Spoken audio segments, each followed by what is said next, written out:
ሰዎች እንዲያዩት እንዲከታተሉት መተው እንዲሰሙ በዛም ላይ ደግሞ በዛኛው ቤት ደግሞ የሚደረጉትን ደግሞ ተንኮሎችን ደግሞ ስለሚከላከል ማለት ነው። ስለዚህ ሁላችሁም በቻላችሁት መጠን ኮፒ ሊንክ እናድርግ። እሺ ቶሎ ቶሎ ቀስቷን የነካን ኮፒ ሊንክ ቀስቷን የነካን 35000 ደርሰናል። እግዚአብሔር ያክብርልኝ።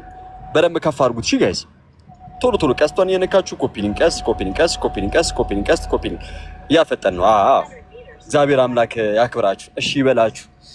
እሺ ይበላችሁ የኔ ተወዳጆች እና ታፕታፑንም 1 ቢሊዮን እናስገባው። ኮፒ ሊንኩንም ደግሞ ወደ 50000 ምናምን ከፍ እናድርገውና እንዳታቆሙ። እሺ ጋይስ ውይይቱም ተጀምሮ ብዙ ጊዜ ታውቃላችሁ አይደለ? ብዙ ጊዜ ተዘግቶ ተቋርጦ ወጥተዋልና እንደዚህ እንዳይሆን ሁላችንም በቻልነው መጠን ኮፒ ሊንክ እያደረግን መከታተል ይኖርብናል። ስለዚህ አሁን ከፍ እናድርገው፣ ከፍ እናድርገው ጋይስ። ጥሩ ነው። 40000 ደርሰናል። በጣም ጎበዞች። 50000 እናስገባው። እሺ ጋይስ እግዚአብሔር ያክብርልኝ። እግዚአብሔር ይስጣችሁ። እሺ ይበላችሁ።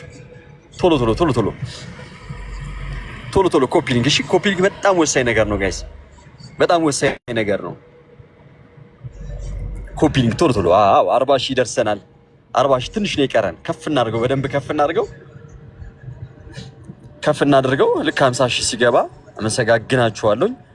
አንድ ላይ ቶሎ ቶሎ ቶሎ ቶሎ ቀስት እየነካን ኮፒ ሊንክ፣ ቀስት እየነካን ኮፒ ሊንክ፣ ቀስት እየነካን ኮፒ ሊንክ፣ ቀስት እየነካን ኮፒ ሊንክ። እሺ አፍጥኑት።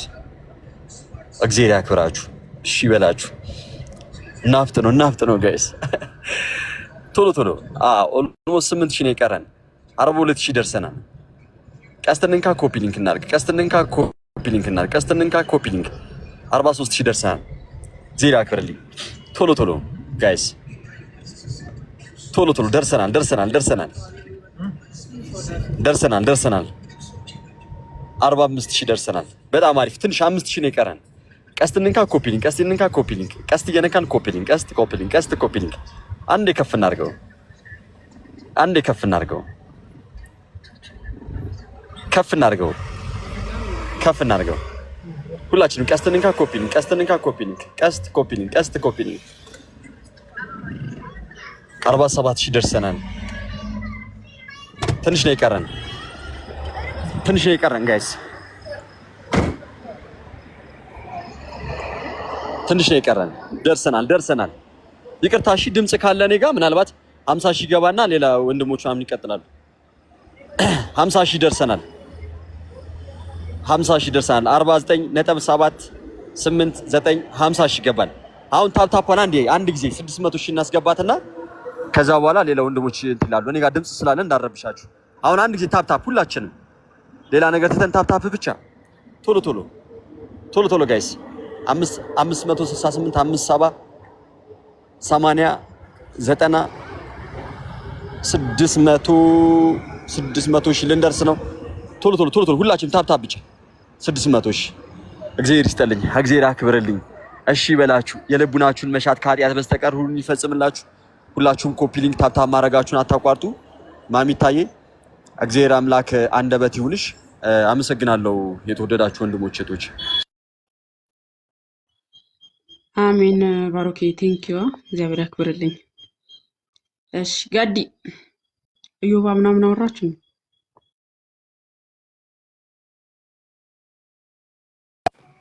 ሰማሉ እዮባ ያላወራ ሰዓትን በእኔ ላይ ነው የሚያደርገው። እዮባ ሰማሉ። አሁን መጣል እዮባ ሰማሉ። እሺ ሰላም ብያለሁ ሁላችሁንም። ያሬዶ ሁላችሁ ስም መጥራት ከጀመርኩ ሳሳታለሁና እንዴት ናችሁ? ሰላም ክርስቶስ ይብዛላችሁ።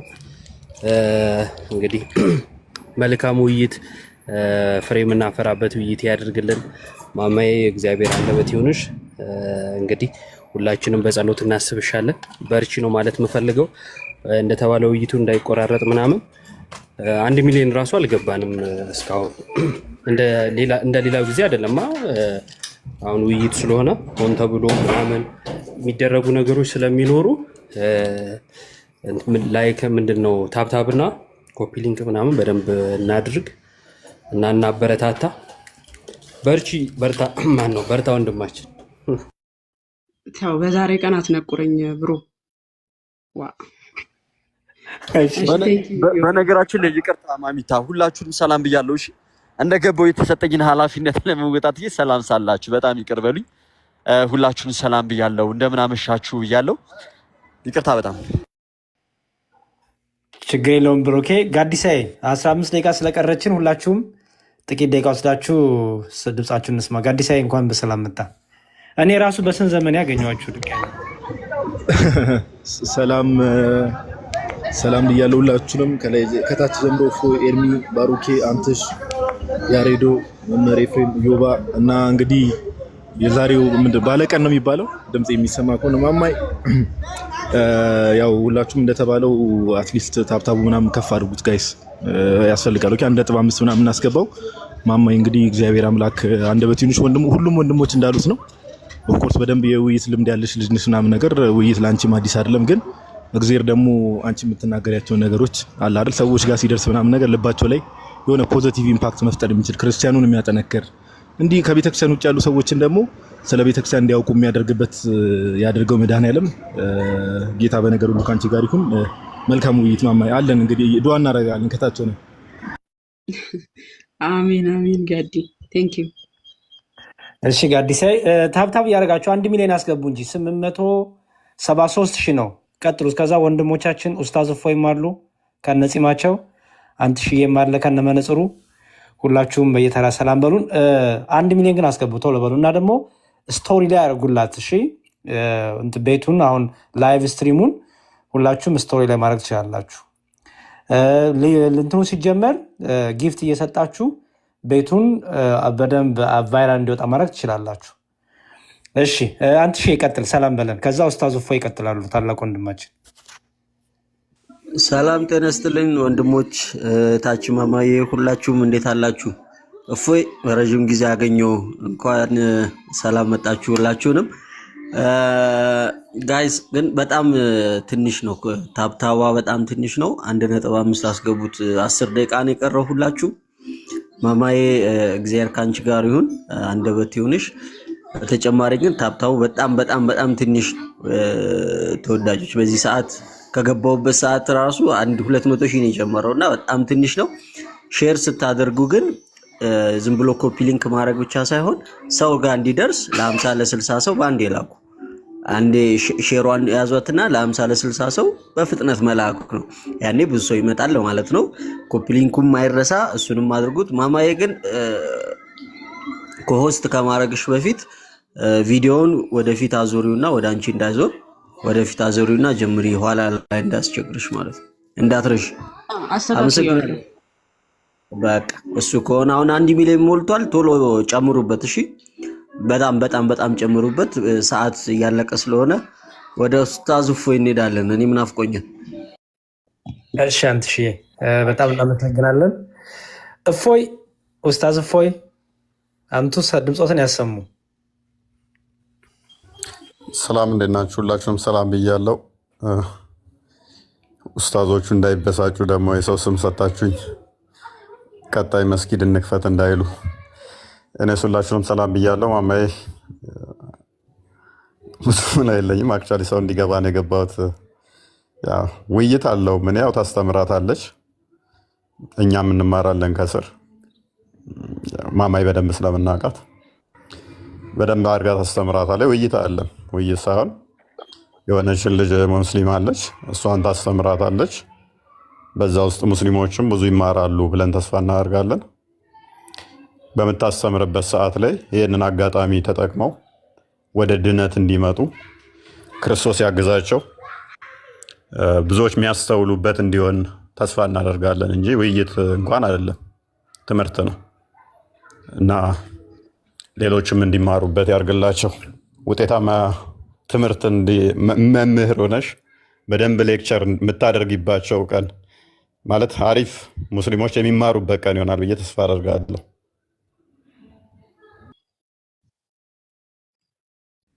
እሺ አሜን አሜን። እፎይ ወንድማችን እናመሰግናለን። ቆይ ዲያቆን ናቲ ደግሞ ይግቡ። ጭሶች ይላሉታቸው ነው። ዲያቆን ናቲ የሚግቡ ድምፆትን እንስማ። በአጋጣሚ እንዴት ተሰበሰብን? የሚገርም ደስ የሚለው ነገር እንደዚህ ተሰብስበን አናውቅም። በሆነ አጋጣሚ ነው የምንገናኘው እና ይህም ጥሩ አጋጣሚ ሆነ። የምንወዳቸው የምናከብራቸው ወንድሞቻችን እንደዚህ ስላገኘን ደስ ብሎናል። ዲያቆን ናቲ ሰላም ይበሉን። እንኳን በሰላም መጡ። እንዴ አረ ከኋላቸው መጥቼ የቀደሙኝ ካሉ ያወሩኝ። ሁሉም ደርሷቸዋል ዲያቆን፣ ሁሉም ደርሷቸዋል። እሺ ዲያቆንዬ እንዴት ናችሁ? እንኳን አደረሳችሁ።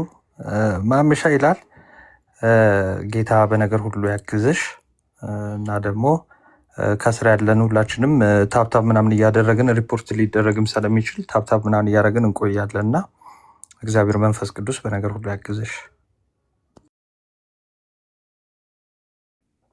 እሺ ዲያቆን ደስ ብሎኛል የሁላችሁን ድምፅ ስለሰማሁ። እኔ በግሌ ማማዬ ምክንያት ሆነችን ሰበሰበችን። እሺ ሼሩን ታቡን 1.3 ሚሊዮን ገብቷል። በጣም ፐርፌክት። 5 ደቂቃ ነው የቀረን። ሼሩን ደግሞ 63 ሺህ ምናምን ይላል እኔ ጋ የሚታየኝ 100 ሺህ ከዛም በላይ አስገቡ። ምንድነው ስቶሪ ላይ ማድረጋችሁን አትርሱ። ውይይቱ ሲጀመር ታፕታፕ እያደረግን ሼር እያደረግን ጥሩ ኮመንት እየጻፍን ጊፍት የሰጠንም ማማዬን መንትን በደንብ ሰፖርት ማድረጋችንን ግለጡላት።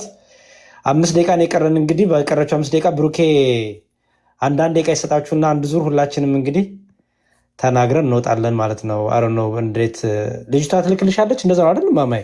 በኮሆስት ነው አይደል? ኦኬ አይ ፐርፌክት። በቃ ምንም ለማማዬ አይነገርም። ከማማዬ ብዙ የተማርነን እኛና በርቺ ለማለት ብቻ ነው የመጣ ነው። በርቺ ሰፖርታችን ለመግለጽ ነው የመጣ ነው እንጂ ምንም ለማማዬ የምንጠቅሰው ጥቅስ የለም፣ የምናስተምራት ነገር የለም። ሰፖርት ብቻ ለማድረግ ወንድምነታችን ለማሳየት ነው የመጣ ነው። ስለዚህ አንዳንድ ዙር እንግዲህ በቀረችው አንዳንድ ነገር በሉና ጥቂት 30 ሰከንድ። እሺ አሬዲ አንተን አኬዋ መጥቷል። ይግባ ነው የምለው። በቃ እኔ እወጣለሁ። ይግባ እኔ ልወጣ ነው። ችግር የለም ሁኑ። እግዚአብሔር መንፈስ ቅዱስ ሚስጥሩን ሁሉ ይግለጥልሽ። የምንሰማውን እኛም ደግሞ እንደተባለው ቅድምም የምንማርበት በዛም ያሉት ደግሞ መልካሙን የእግዚአብሔርን ጥሪ ድምፁን የሚሰሙበት ያደርግልን። ማሚታ መልካም ውይይት ይሁንልሽ። ና ግባ አኬዋ። ወጥቻለሁ እኔ። አሜን። ቴንክ ዩ። እሺ ሁላችሁም ሀሳባችሁን ገልጻችኋል ምናምን 4 ደቂቃ ነው የቀረን። መዝሙር እናዳምጥበት ይቻላል። ማማዬ በቃ ለብቻሽ ጠብቂያት እሺ። ሰላሙን ቻው። ማማዬ መልካም የምናስተውልበት ልቡና ለሁላችንም ያድለን። መልካም የውይይት ጊዜ ብለናል። አክሊል እንኳን ደህና መጣ ወንድማችን፣ በዚሁ ሰላም ብለናል። እፎያችን ማማዬ ሁላችሁ የነበራችሁ ሁሉ ሰላም ብያለሁ። ቅድም ስም ስላልጠራን ወደ ቁም ነገሩ እንገባለን። ሳይድን መያዝ የሆነ ግሩፕ መፍጠር እንደዛ አይነት ነገር ሳይሆን እውነትን ብቻ ሊያይ የሚችል አይምሮ ለሁላችን ያድለን። መልካም ቆይታ። አሜን። አባታችን ሰላም ለእርሱ ይሁን። መምህር ሰላም ብያለሁ። እንዴት አሉ? ሁላችሁንም ሰላም ብያለሁ። እዚህ ጋር ያላችሁትንም ያውናቱን እዚህ አሁን ቅድም አግኝቼው ነበር። አንትሽ፣ ኤርሚ፣ እፎይ፣ ማማዬ፣ ከባድ ሰው ሁላችሁንም ሰላም ብያለሁ። እንዴት አላችሁልኝ? የጌታችን ኢየሱስ ጸጋና ሰላም በሁላችን ላይ ጸንቶ ይኑር። ሴትዮ ስላሴ ላይ ነው ውይይቱ አይደል የተባለው? ምን ስላሴ ላይ ነው የተባለው ውይይቱ? ስላሴ ባይዘው እንደዛ አይጻፍም እና ልጅቷ ርዕስ ስለሰራች ዝም ብዬ እሷን ስክሪንሻት አድርጌ ፖስትኩት እንጂ ስላሴ በዚህ ፊደል አይደለም የሚጻፈው። ጋይስን አይደለም እሱን አላየሁትም ነበረ። ምንድን ነው የሚለው? ሰላሌ ነው ምንድን ነው የሚለው? ሰላሴ ስላሴ። እሺ ያው እንትኑ ፎንቱ ነው ትንሽ እንትን ይላል። ያው የመጀመሪያ እንትናት። እሺ እና ኤኒዌይስ መልካም ውይይት ይሁንልሽ አንቺ ሴትዮ። አሪፍ ውይይት ነው አለ። ተውሂድና ሰላሌ ተውሂድና ሰላሌ ክልሉ አገሩን ነው ሰላሌ። አንተ ፍታ ደግሞ በጣም አሁን በጣም ከባድ የሆኑ የከተማ መስተዳደሮቻችን እና የቀደርኩ እንዳይመስል። አረ ስማ አንተ ደግሞ ምንድነው ወዳጆች እየቀጠቀጡኝ ነው። ለነገሩ አሁን እንኳን ረስተውታል፣ አላስታወሳቸው እንዲህ የሆነ ጊዜ ላይ የሄድኩብህን ይዘው በቃ እና እዚህ ተጀምሩት። አረ አይ ይቅርብን ማማዬ።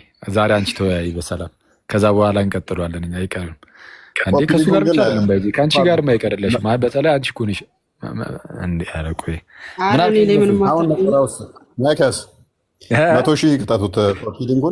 ኮፒ ሊንኩን 100,000 ክተቱት። ትንሽ አስቸጋሪ ስለሆነ 100,000 ክተቱላት። ስማ እዚህ ቤት ስልጣን እንዳለኝ አታውቅም እንዴ? ነው የምንረብሸው። ወይኔ ኧረ ማሚ አታስጠቂኝ። አንተ ግሩፕ ውስጥ የነበረ ልጅ እኔ ስዘምር ሪከርድ አድርጎ ልኮልኝ ነበር እና ለምኜው ነው እንዳትፖስት ብዬ ያዝኩት። እግዚአብሔር እሱ ልጅ አሁንም እዚህ ጋር ነው ያውቃል። በቃ ለእኔ መስዋዕት ሆኗል። አንተ በቅዱስ ሚካኤል ላከው ተሰጥቶኛል።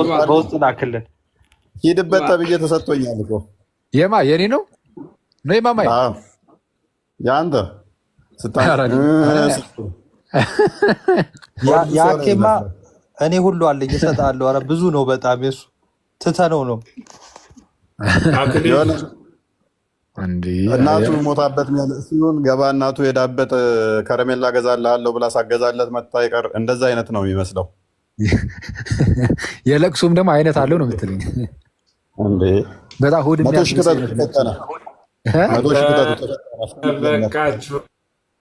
እፉ ያንተን ግን የሚተካ መቼ ወይ? እሺ መምሪ እሺ በደንብ ብርቅዬ ነው መምሪ። የእፎይን ግን አልሰሙትም። በጣም የሱኩትን እያስወግዘዋል እኮ እኛ ምህረት አድርገንለት ነው እንጂ እንዴ የምር ማራ በጣም እየሄድክበት ካለው በጣም የጥፋት ጎዳና ተመለስ። አደገኛ የሆነ ዜማ ነው ያወጣው። አስበላኝ አንተማ አስበላኝ እንዴ አንተ እንደዛ ስንከራለድ እኮ አንዳንዶቹ እንኳን ሳይችል ነው እኮ ጥሩ ነው። ያሳደረሰ የፈጠነ 100,000 ሰዓቱ እንዳያል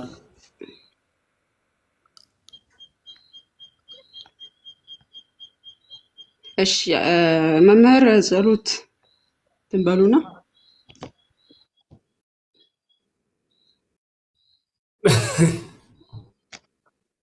ኔትወርካቸው አለ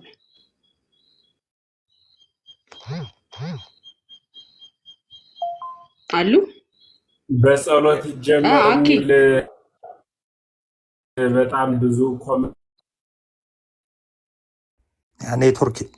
ኔትወርክ ይዟቸዋል። በቃ እንትና ያለና መምሪ ኔትወርካቸው በጸሎት ይጀመር የሚሉ ኮመንት በጣም ደርሷል። አቡነ እንበልበት እንዴት ነው? በዛው ጥሩ ነው። አዎ ወጸልይ ለለምህረት ኢየሱስ ክርስቶስ ከመስረደና ጣይነ ከማይጸነብኝ ያ ፍቅር የወልቸርነት የመንፈስ ቅዱስ አንድነት የእመቤታችን ምልጃና ጸሎት የቅዱሳን ረድኤት በረከት በእኛ በሀገራችን በኢትዮጵያ ለዘላለም ጸንቶ ይኑር። እግዚአብሔር ይስጥልን። መልካም የውይይት ጊዜ። እኔ ጨርሻለሁ። እንግዲህ ኔትወርክ ያላስደመጣችሁ ሰዎች ኔትወርኩን ክሰሱ። ደህና ምሹ። አሜን አሜን። እየላከች ነው። ቴንኪዩ አባታችን እናመሰግናለን። እሺ ውረዱ ጋይስ። ማማዬ እግዚአብሔር ከአንቺ ጋር ይሁን። ደህና ሁኚልኝ። አሜን ኤርሚ።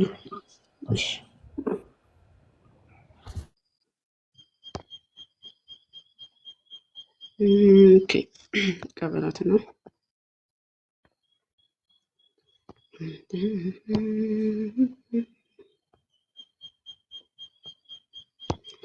መውዳ ኦኬ አመጣልኝ።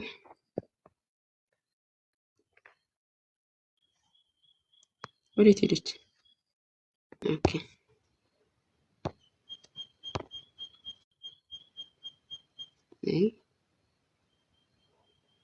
ተነጠቀች ገብታ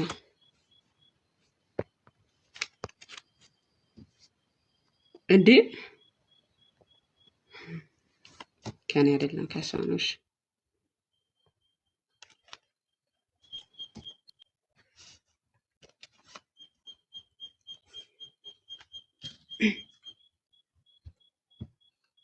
እሺ ገባሽ እህታችን?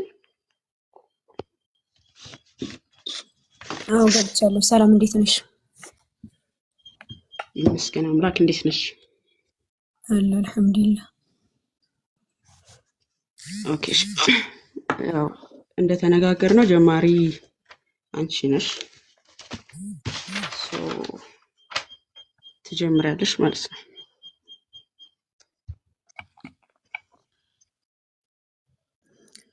እሺ ቢስሚላሂ ራህማን ራሂም በአላህ ስም እጅግ በጣም ርህሩህ በጣም አዛኝ በሆነው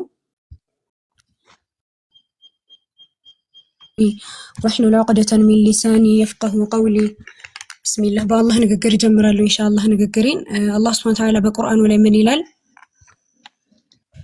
ቅዱስ ቁርአን በአማርኛ ሱራ 16 ቁጥር 36 ላይ አላህ ሱብሓነሁ ወተዓላ ምን ይላል ወለቀድ በዐስና ፊ ኩሊ ኡመቲ ረሱላን አን ያዕቡዱላህ ወይጅተኒቡ ጣጉት ፈሚንሁም መን ሀደላህ ወሚንሁም መን ሐቀት ዐለይሂ ضላላህ ይላል አላህ ሱብሓነሁ ወተዓላ ፈሲሩ ፊል አርዲ ፈንዙሩ ከይፈ ካነ ዐቂበቱል ሙከዚቢን በየህዝቡም ሁሉ ውስጥ አላህን ተገዙ ጣዖትንም ራቁ በማለት መልእክተኛም በርግጥ ልከናል ይላል አላህ ዐዘ ወጀል ሱረቱል ማኢዳ ምዕራፍ 5 ቁጥር 73 ላይ ደግሞ አላህ ሱብሓነሁ ወተዓላ ምን ይላል لقد كفر الذين قالوا إن الله ثالث ثلاثة እነዚህ አላህ ኢየሱስ ሶስተኛ ነው ያሉ በርግጥም ካዱ ይላል አላህ ዐዘ ወጀል وما من إله إلا إله واحد ከአምላክም አንድ አምላክ እንጂ ሌላ የለም وإن لم ينتهوا عما يقولون ليمسن ዐዘ ወጀል ከዚህ ከሚሉት ነገር ባይከለከሉ እነዚያ የካዱትን አሳማሚ ቅጣትን ይነካቸዋል ይላል አላህ ዐዘ ወጀል ሱረቱ ኒሳ ምዕራፍ 4 ላይ ደግሞ አላህ ሱብሓነሁ ወተዓላ ምን ይላል ወላ ተቁሉ ثلاثة ሶስት ነው አትበሉ ኢንተሁ ኸይረን ለኩም ተከልከሉ ለእናንተ የተሻለ ይሆናል ይላል አላህ ዐዘ ወጀል ኢነማ አላሁ ኢላሁን ዋሂድ አላህ ሱብሓነሁ ወተዓላ አንድ አምላክ ብቻ ነው ይላል ማለት አላህ ዐዘ ወጀል አሁንም ሱረቱል ሙእሚኑን አላህ ሱብሓነሁ ወተዓላ ምን ይለናል وإن هذه أمتكم أمة واحدة وأنا ربكم فاتقون ይላል ይህችን በአንድ አምላክ ማመን ህግጋት አንድ መንገድ ስትሆን ሃይማኖታችሁ ናት እኔም ጌታችሁ ነኝና ፍሩኝ ይላል አላህ Subhanahu Wa Ta'ala አሁንም ሱረቱል በቀራ ላይ አላህ Subhanahu Wa Ta'ala ምን ይላል وإلهكم إله واحد لا إله إلا هو الرحمن الرحيم ሰዎች ወይ አምላካችሁም አንድ አምላክ ብቻ ነው ከእርሱ ሌላ አምላክ የለም ይላል ማለት አላህ Azza wa Jalla እሺ እንደሆነ እናያለን ኢንሻአላህ شرح ثلاثة الأصول لمحمد بن صالح العثيمين ላይ ምን ብሎ አስቀምጦታል التوحيد لغة توحيد በቋንቋ ደረጃ ምን ማለት ነው የሚለው ስናይ مصدر واحد يوحد ማለት ነው አንድ ማለት ነው ወይም ደግሞ አላህ Subhanahu Wa Ta'ala አንድ ማለት ነው አይجعل شيء واحدا وهذا لا يتحقق الا بالنفي والاثبات ይላል ወይም ደግሞ አንድ ነገር አንድ ማድረግ ነው ይሄ ደግሞ لا يتحقق الا بالنفي والاثبات ይሄ ደግሞ ሊጸድቅ የሚችለው በምንድግ ነው ከአላህ ውጭ ያሉ ነገራቶችን ነፊ በማድረግ ውድቅ በማድረግ አላህ Subhanahu Wa Ta'ala ደግሞ አምላክነቱን ኢስባት በማድረግና በማረጋገጥ ነው ይለናል وفي الاصطلاح درجة من عرفه المؤلف بقوله من بلوتال التوحيد هو إفراد الله بالعبادة توحيد بلو مالت الله عز وجل ويما الله سبحانه وتعالى بأملكه بتشاون مادرقنا من التألو بلو اسكم توتال أن تعبد الله وحده لا تشرك به شيئا الله سبحانه وتعالى بتشاون تقرانو لا تشرك به نبيا ولا مرسلا ነብይም ይሁን እንዲሁም መልእክተኛ በሱ ላይ ላታጋራ ነው ወላ መለከን ሙቀረበን መልአክም ይሁን የቅርብ መልአክ እንኳን ቢሆን ከሱ ጋር ላታጋራ ነው ወላ ረኢሰን ወላ መለከን ወላ አሐደን من الخلق አለቃ ለምን አይሆንም ንጉስ አይሆንም ከሱ ከአላህ ጋር ላታጋራ ነው ይላል በል ተፍሪዱሁ ወህደሁ بالعباده እሱም ብቻ በአምልኮ ልትነጥለው ነው محبة وتعظيما ወጀህና አላህ Subhanahu Wa Ta'ala ይያላክ ወረግበተን ወረህባ ከሱ ቅጣት እየፈራህና ወረህባ እንዲሁም ደግሞ ጥሩን ነገር ጀነትን እየከጀልክ ብሎ ያስቀምጠዋል with regard to the sharia ደግሞ definition of tawhid it means believing in Allah alone as God in the Lord and attributing to him alone all the attributes of lordship and divinity Allah Subhanahu Wa Ta'ala በአምላክነቱ እንዲሁም ደግሞ በጌትነቱ ብቻውን ማድረግ ነው ተውሂድ በቁርአን ውስጥ ይገኛል ወይስ ናይ ብለን የሚለውን ስናይ ምን እናገኛለን ቁል አንድ ነው ይላል ይሄ አንድ የሚለው ደግሞ አሐድ means that he is one in both his essence and his attributes በኤሰንሱ በህላዊም ይሁን በማንነቱ በሚሰራቸው ተግባራቶቹ በሙሉ አላህ Subhanahu Wa Ta'ala አንድ ነው ሱረቱል አንቢያ ምዕራፍ 21 ቁጥር 108 ላይ አላህ Subhanahu Wa Ta'ala ምን ይላል ቁል ኢነማ ዩሃ ኢለየ አነማ ኢላሁኩም ኢላሁን ዋሂድ በላቸው ይላል አላህ Subhanahu Wa Ta'ala ያ ወደኔ የሚወርደው አምላካችሁ አንድ አምላክ ብቻ ነው ማለት ነው فهل انتم مسلمون ታዲያ እናንተ ፍጹም ታዛዦች ናችሁን በላቸው ይላል አላህ Azza wa Jalla ማለት ነው ሱረቱ ጣሃ ምዕራፍ 20 ቁጥር 14 ላይ ደግሞ ምን ይላል ኢነኒ አነ አላሁ ላ ኢላሃ ኢላ አነ ፈዕቡድኒ ወአቂሙስ ሰላተ ሊዚክሪ እኔ አላህ ነኝ እኔ አላህ ነኝ እኔ አምላክ የለም ተገዛኝ ይላል ማን ነው? አላህ ዐዘ ወጀል። አሁንም ሱረቱ ነህል ምዕራፍ 22 ቁጥር 22 ላይ ምን ይላል? ኢላሁኩም ኢላሁን ዋሂድ፣ አምላካችሁ አንድ አምላክ ብቻ ነው ይላል አላህ ዐዘ ወጀል። እንግዲህ እስካሁን ተውሂድን ቁርአን ላይ እያየን ያለ ነው። ተውሂድ ዒባዳ ብቻ በአምልኮ መነጠል ብለናል። ይህንን እያየን ነው ማለት ነው። እሺ አሁን እዚች ጋር ማየት እንችላለን። ወኢላሁኩም ሱረቱል በቀራ ቁጥር 163 ላይ ምን ይላል? ወኢላሁኩም ኢላሁን ዋሂድ ላኢላሃ ኢላ ሁወ አርረሕማኑ ረሒም፣ አምላካችሁ አንድ አምላክ ብቻ ነው ከእርሱ በቀር ሌላ አምላክ የለም ይላል ማን ነው? አላህ ዐዘ ወጀል። ኪታቡ ሱና የኢብኑ ተይሚያ ኪታብ ላይ ነው ይህንን የሚለው። ላ ሸኽሰ ገይረ ሚነላሂ ተዓላ ይላል፣ ከአላህ ውጪ ሌላ ምንም አይነት ነገር የለም ይላል። ሸኽስ የሚለው ምንድነው ካልን ፐርሰን ማለት ነው፣ ማንነት ማለት ነው። ከአላህ ውጪ ሌላ የሚመለክ ማንነት የለም ማለት ነው። አሁንም መጅሙዕ አልፈታዋ ላይ ሊሸይኽ ኢማም ኢብኑ ተይሚያ ላይ የምናገኛለን ወሁወ ሱብሓነሁ ወተዓላ ለይሰ ከሚስሊሂ ሸይኡን ፊ ዛቲህ፣ አላሁ ዐዘ ወጀል እሱን የሚመስል ነገር በህላዌው የለም፣ ወላ ፊ ሲፋቲህ በባህሪያቶቹ የለም፣ ወላ ፊ አፍዓሊህ በተግባራቶቹም ቢሆን አላህን ሱብሓነሁ ወተዓላ የሚመስለው ነገር የለም። ወሁወ አሐዱ ላ ቀሲመ ለሁ ፊ ዛቲህ፣ እሱ አንድ ነው የሚካፈለው ነገር የለም በዛቱ በዕደለህ ክፋይ ምንም ነገር የለውም። ለፍዙል ሙጅመል ላይ ነው ይሄ ያለው። የአላህ ሱብሓነሁ ወተዓላ ንግግር ምን ይላል? ፈኢነ አላህ ሱብሓነሁ አሐዱን ሰመድ፣ አላህ ሱብሓነሁ ወተዓላ አንድ ነው፣ የሁሉም መጠጊያ ነው። ለም የሊድ ወለም ይውለድ፣ አልወለደም አልተወለደም። ወለም የኩን ለሁ ኩፉወን አሐድ፣ ለሱ ምንም አጋር ቢጤ የለውም ይላል ማን ነው? አላህ ሱብሓነሁ ወተዓላ። እሺ ተውሂድን ይሄን ያክል ቁርአን ላይ ካየን ስላሴ ምንድነው ወደሚለው እንሄዳለን። ስላሴ ምንድነው ካልን የቃሉ ትርጓሜ አንደኛ ስላሴ ማለት ስሉስ ማለት ወይም ሶስት ከሚል ቃል የመጣ ሲሆን ሶስትነት ማለት ነው። አምላክ በስም በግብር በአካል ሶስት ሲሆን በህላዊ በኑባሪ በመለኮት አንድ ነው የሚለው ትምህርት ነው ስላሴ። በአጭሩ በአካል ሶስት በመለኮት ደግሞ አንድ ማለት ነው። የስላሴ ትምህርት በመጽሐፍ ቅዱስ ውስጥ አለ ወይ የሚለውን ስና የሳይንኮሎፒዲያ ላይ የምናገኛለን። In the New Testament, we do not find the doctrine of the Trinity anything like its developed form. የትሪኒቲን ዶክትሪን ማግኘት አንችልም። የአዲስ ኪዳን ላይ ትሪኒቲ ወይ ቀምጦታል። በአዲስ ኪዳን ውስጥ አስተምሮ ስላሴን አንድን ቦታ ማግኘት አልቻልንም። ሌላው ይቅርና ስላሴ በጳውሎስና በዮሐንስ ትምህርት ውስጥ እንኳን አልነበረም ብሎ አስቀምጦታል ማለት ነው። ኖት ኢቨን ኢን ዘ ፖሊያን ኢን ጆሃንያን ብሎ አስቀምጦታል ማለት ነው። አሁንም ትሪኒታሪያን ላይ ስናይ ምን ይላል? No theologian in the first three Christian centuries was Trinitarian in the sense of believing that the God is three personal ብሎ የሚያምኑ ምሁሮች አልነበሩም ብሎ አስቀምጧል ማለት ነው። ስላሴ የሚለው ቃልም ሆነ ዛኒው ኢንሳይክሎፒዲያ ላይ የምናገኛለን። ስላሴ የሚለው ቃልም ሆነ በግልጽ የተብራራ የስላሴ መሰረተ ትምህርት በአዲስ ኪዳን ውስጥ አይገኝም ብሎ አስቀምጧል ማለት ነው። እሺ አሁን ደግሞ የምናየው ምንድነው? ተውሂድን በመጽሐፍ ቅዱስ ውስጥ እናያለን ኢንሻአላህ። ተውሂድን በመጽሐፍ ቅዱስም በቁርአን ውስጥም ነው ተውሂድን የምናገኘው። ምን ይላል? ዮሐንስ ወንጌል ምዕራፍ 17 ቁጥር 3 ላይ ምን ይላል? ብቻህን እውነተኛ አምላክ ይሆን ካንተን ይህቺ የዘላለም ህይወት ናት ይላል። እዚህ ጋር ብቻህን እውነተኛ አምላክ የተባለው ማን ነው ብለን ዘሆሊ አረማይክ ላይ ስናየው ምን ይላል? የአረማይኩ ትርጉም ላይ ዩ አሎን አር ዘአላህ ይላል። ዩ አሎን አር አላህ ዘአላህ፣ አንተ ብቻህን አምላክ ነህ የሚለው ምን ብሎታል? አላህ ብቻ እውነተኛ አምላክና አስቀምጦታል ማለት ነው። ዘዳግም ምዕራፍ 6 ቁጥር 4 ላይ ምን እናያለን? እስራኤል ሆይ ስማ አምላካችን እግዚአብሔር አንድ እግዚአብሔር ነው ብሎ አስቀምጦታል። አምላካችን እግዚአብሔር ስንት እግዚአብሔር ነው? አንድ እግዚአብሔር ነው ብሎ አስቀምጦታል። ተውሂድ ማለት አምላክን አንድ ማድረግ ነው። ሌላ ደግሞ ትንቢተ ኢሳይያስ ምዕራፍ 44 ቁጥር 24 ላይ ከማህፀን የሰራህ የሚቤዥህ እግዚአብሔር እንዲህ ይላል፣ ሁሉን የፈጠርኩ ሰማያትን ለብቻ የዘረጋው ምድርን ያጸናው እግዚአብሔር እኔ ነኝ እያለ ይናገራል። እኔ የሚለው አንድ ፐርሰን ነው ሊያሳይ የሚችለው። እኔ ነኝ፣ ከኔ ጋራ ማን ነበር እያለ ሌላ ማንነቶች ከእርሱ ጋር ከእግዚአብሔር ጋር ሌላ የፈጠሩ ማንነት ማለት ነው። ትንቢተ ዮኤል ምዕራፍ 2 ቁጥር 27 ላይ የምናገኛለን። እኔም በእስራኤል መካከል እንዳለው እኔም አምላካችሁ እግዚአብሔር እንደሆንኩ ከእኔም በቀር ሌላ አምላክ እንደሌለ ታውቃላችሁ ይላል። ሕዝቤም ለዘላለም አያፍርም እያለ ይናገራል ማለት ነው። አሁንም ሌላ ትንቢተ ሆሴዕ ምዕራፍ 13 ቁጥር 4 ላይ የምናገኛለን።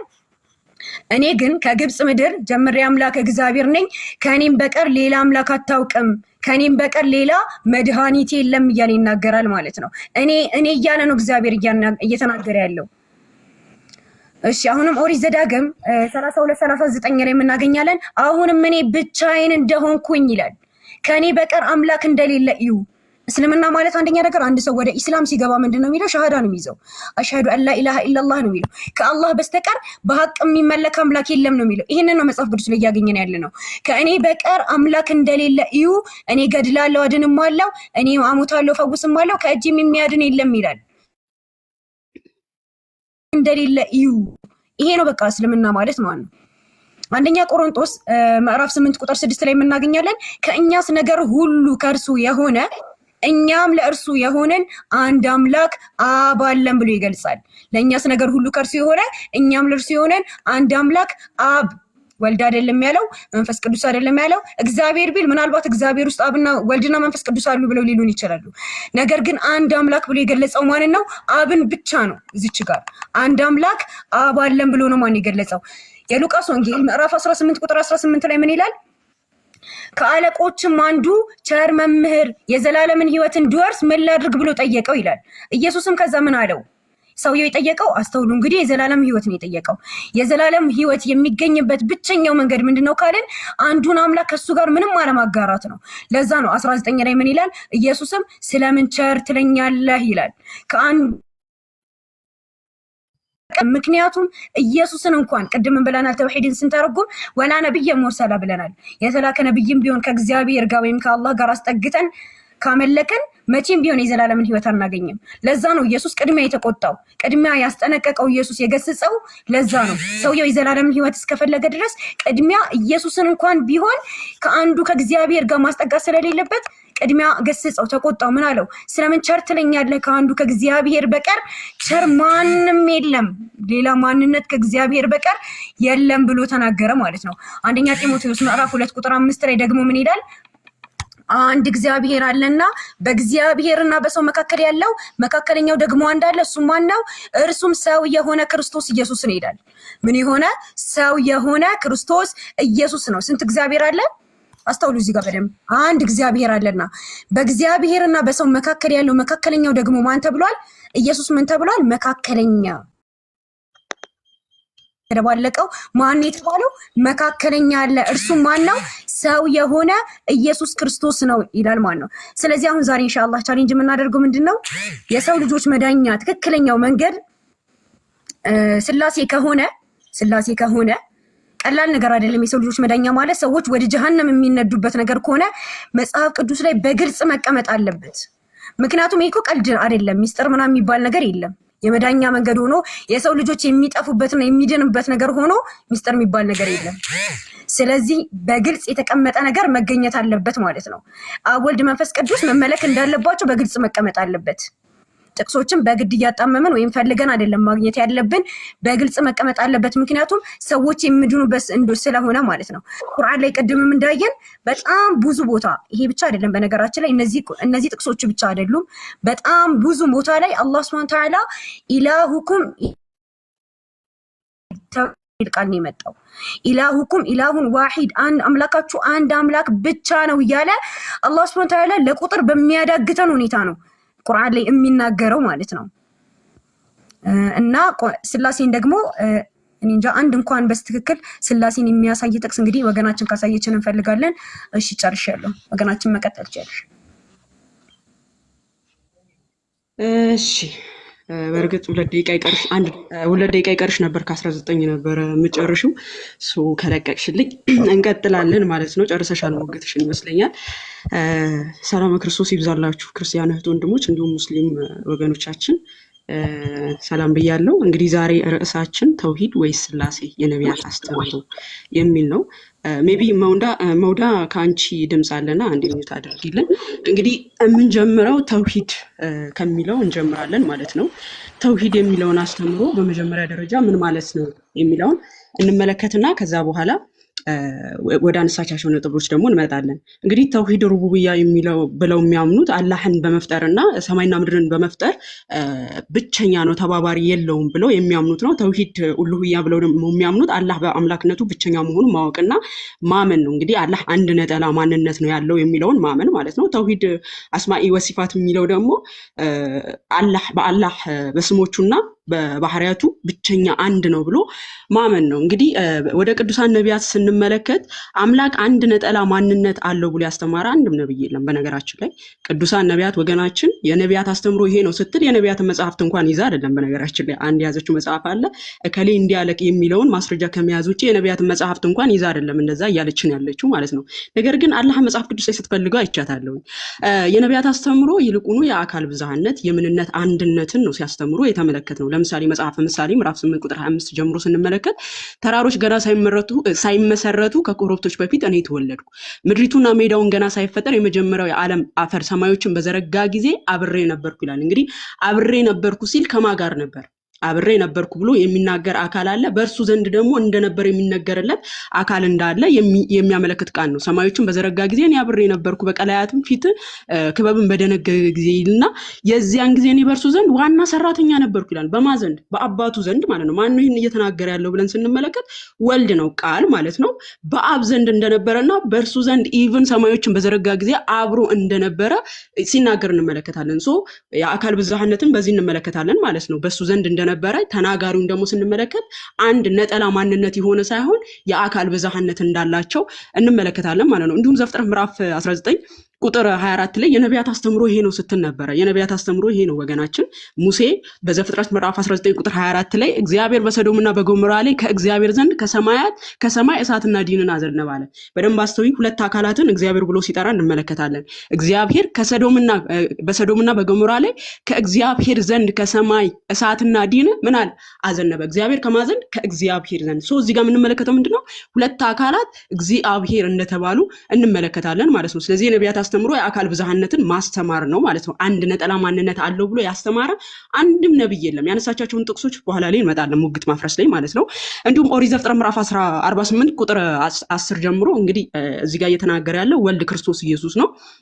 ስለ እኔ ስለ ራሴ አደርገዋለሁ፣ ስሜ ተነቅፏልና ክብሬንም ለሌላ አልሰጥም እያለ ያዕቆብ የጠራሁም እስራኤሎች ስማኝ፣ እኔ ነኝ፣ እኔም ፊተኛ ነኝ፣ እኔም ኋለኛ ነኝ ይልና ቁጥር 16 ላይ ወደ እኔም ቅረቡ፣ ይህንንም ስሙ፣ እኔ ከጥንት ጀምሮ በስውር አልተናገርኩም፣ ከሆነበት ዘመን ጀምሮ እኔ በዚያ ነበርኩ። አሁንም ይላል ጌታ እግዚአብሔርና አሁንም ጌታ እግዚአብሔር እና ብሎ ጌታ እግዚአብሔር የተባለ አካል አለ እና ተብሎ ደግሞ ሁለተኛ አካል ይጠራል።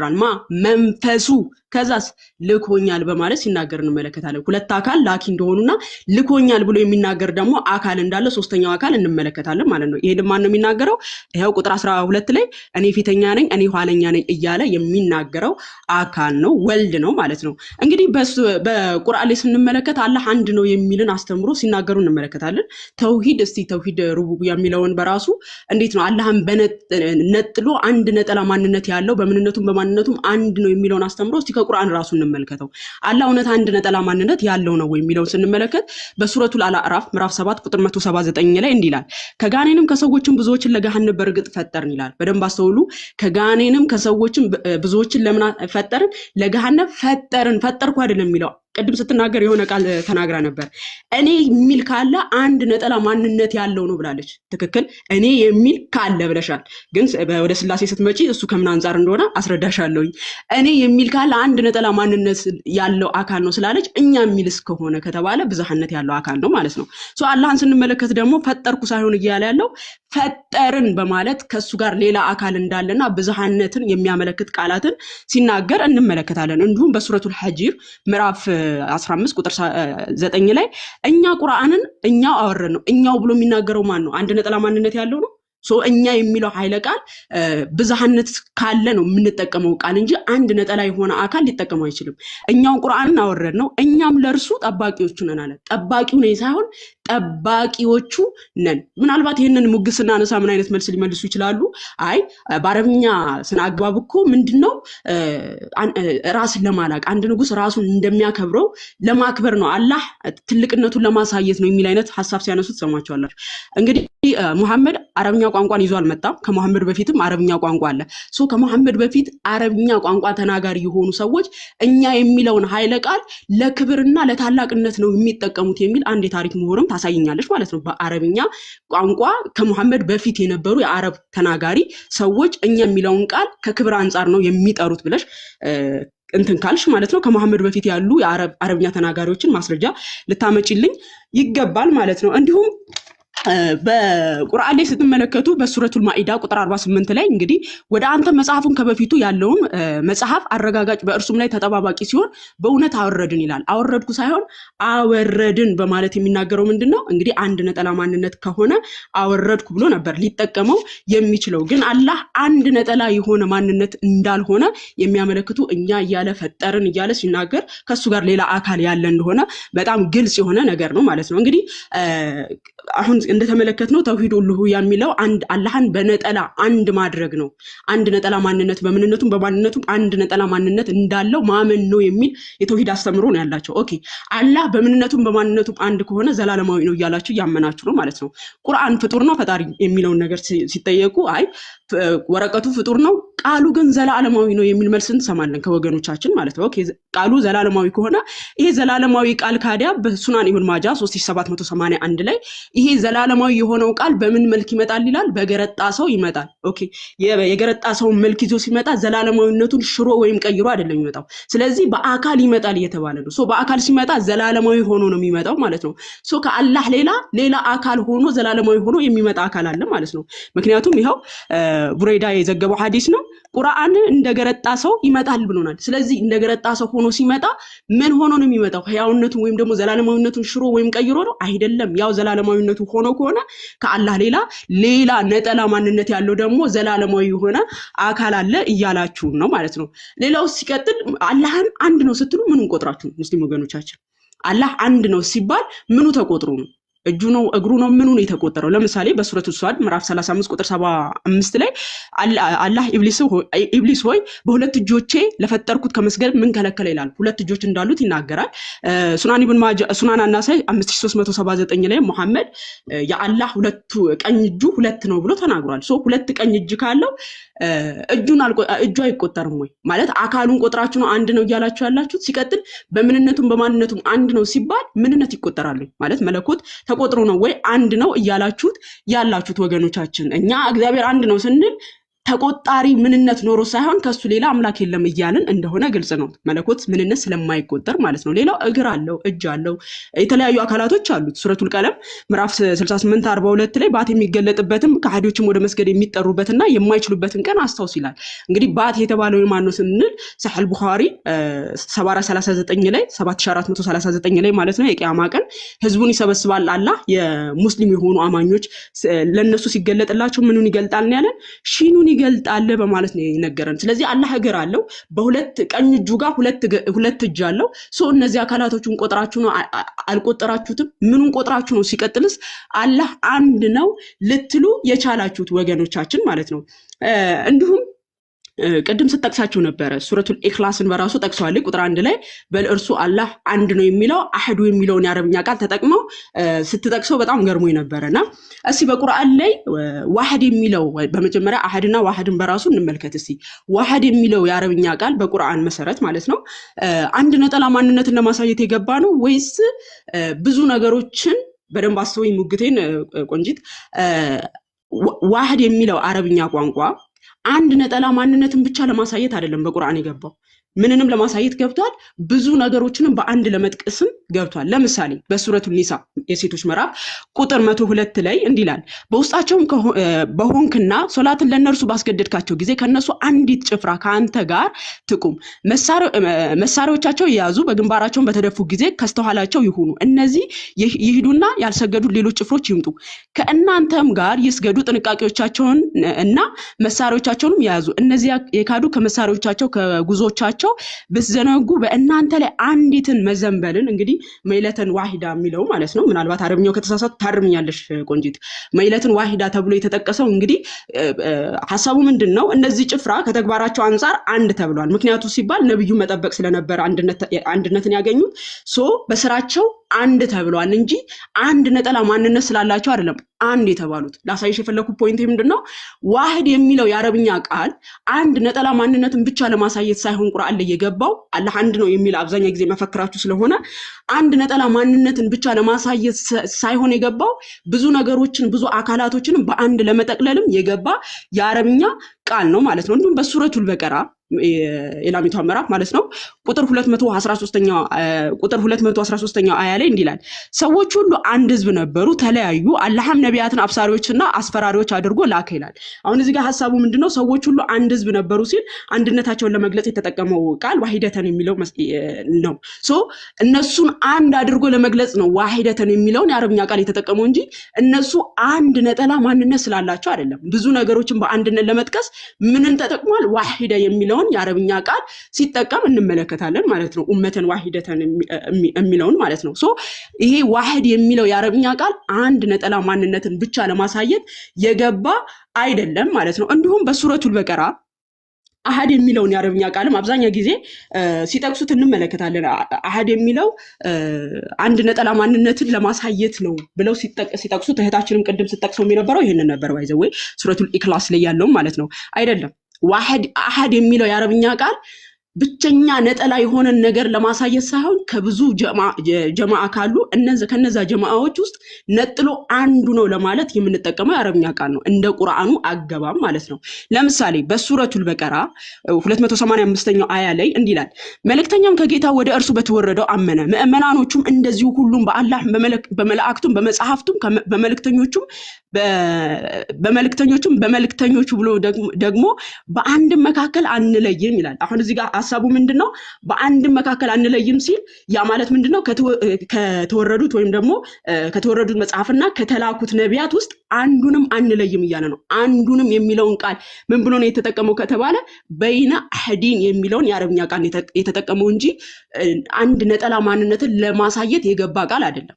አሃድ የሚለው የአረብኛ ቃል በደንብ አስተውይ እህት፣ አሃድ የሚለው ቃል አንድ ነጠላ ማንነትን ለማሳየት የገባ ሳይሆን ከብዙ ጀማዓዎች ውስጥ አንዱን ነጥሎ ለማሳየት የገባ ቃል ነው። ለምሳሌ በሱረቱ ኒሳ ቁጥር 43 ላይ ሱረቱ የሴቶች ምዕራፍ ማለት ነው ቁጥር 43 ላይ እናንተ ያመናችሁ ሆይ እናንተ የሰከራችሁ ሆናችሁ የምትሉትን ነገር እስከምታውቁ የረከሳችሁ ስትሆኑ መንገድን አላፊዎች ካልሆናችሁ በስተቀር አካላችሁን እስከምትጣጠቡ ድረስ ስግደትን አትቅረቡ። በሽተኞች ወይም በጉዞ ላይ ብትሆኑ ወይንም ከእናንተ አንዱ ከአይነ ምድር ቢመጣ አንዱ ከአይነ ምድር ቢመጣ አህዱ ሚንኩ የሚለው ማለት ነው። ሚንኩም የሚለው ቃል ከእናንተ አንዱ ሲል ከአይነ ምድር ቢመጣ ሲል ምንድነው? ከእናንተ ከአማኞች ውስጥ አንዱ እያለ ነው። ነጥሎ ከአማኞች ውስጥ አንዱ የሚለውን ቃል ሲጠቅሰው የምንመለከተው እንጂ አንድ ነጠላ ማንነት እያለ እየለየ አይደለም። ከብዙ ጀማዓዎች ውስጥ አንዱን ለመነጠል የሚጠቀመው ቃል ነው ማለት ነው። ሱረቱል ኢክላስ ላይ ቁጥር 1 ላይ እርሱ አላህ አንድ ነው የሚለውን አሃድ የሚለው የአረብኛ ቃል የተጠቀመው።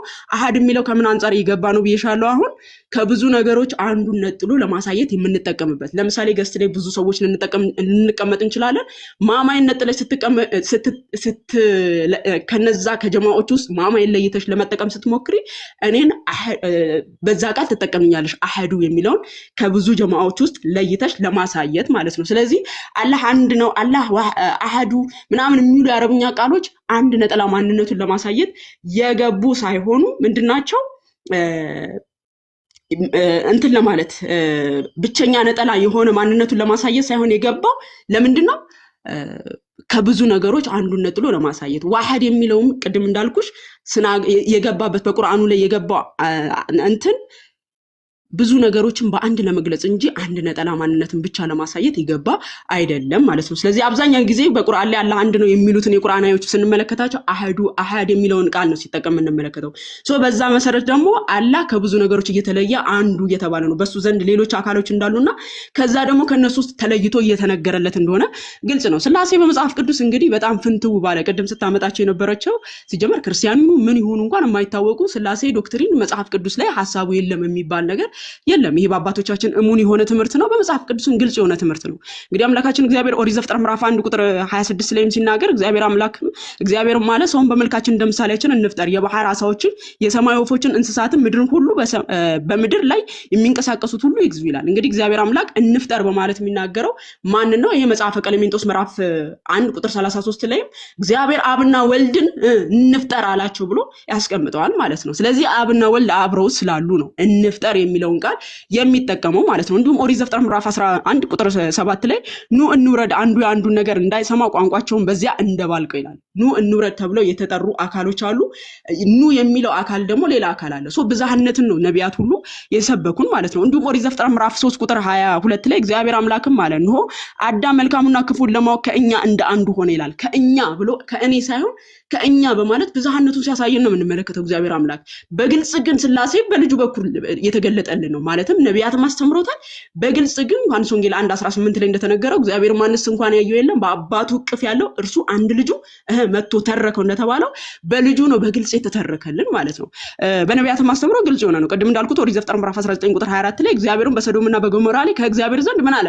ከሰማይ እሳትና ዲን አዘነበ። እግዚአብሔር የተባሉ ሁለት አካላቶች እንዳሉ ይነግረናል። ቅድም እንዳሳየዋችሁ ኢሳይያስ 48 ላይም ጌታ እግዚአብሔርና መንፈሱ ልከውኛል ብሎ የሚናገረው ወልድ እንደሆነ ነግራቸዋለሁ። እንዲሁም ትንቢተ ዘካርያስ ምዕራፍ 2 ላይ እዚህ ጋር የሚናገረው ወልድ ነው። ይሄን ጥቅስ በደንብ አስተውሉ። እዚህ ጋር የሚናገረው ወልድ ምን ይላል? አንቺ ባቢሎን ሴት ልጅ ጋር የምትኖሪ ጽዮን ሆይ ጎብሊ የሰራዊት ጌታ እግዚአብሔር ይቅርታ ሰዓት ሻልቋል። ኦኬ ገጥ ሰዓት ሻልቋል። ገጥ ኦኬ እሺ ቢስሚላህ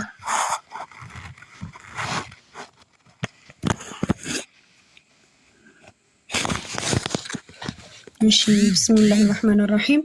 አሁን ወገናችን ኢንሻአላህ እስኪ እኔ ጠየቁት አሁንም ስላሴ የመዳኛ መንገድ እስከሆነ ድረስ በግልጽ መቀመጥ አለበት ብዬ ነበር። ነገር ግን ግልጽ መቀመጥ የተቀመጠ ነገር ማግኘት ስላልቻሉ ብዙ ጊዜ አንዳንድ ነገራቶችን እያጣመሙ በግድ ስላሴን ለመስራት እንደሚሞክሩ የታወቀ ነው። ኢንሻአላህ እስኪ አሁን ደግሞ ያነሳቻቸው ሙግቶች የምናያቸው ይሆናል። ካነሳቻቸው ሙግቶች ውስጥ እግዚአብሔር ማለት ሰው እንደመልካችን ለምሳሌያችን እንፍጠር ብለዋል እግዚአብሔር ብላ አንስታለች። ነገር ግን ኦሪት ዘፍጥረት ምዕራፍ 1 ቁጥር 26 ላይ ያለው እግዚአብሔር እንፍጠር ያለው ለማን ነው ብለን የተርገም ጆናታን ጀነሲስ ላይ ስናይ ላይ ስናይ and the Lord said to the angels ነው ያለው። ለማን? ለመላእክቶች አላቸው። ምንድን ያላቸው? who ministered before him let us make man in our image አላቸው።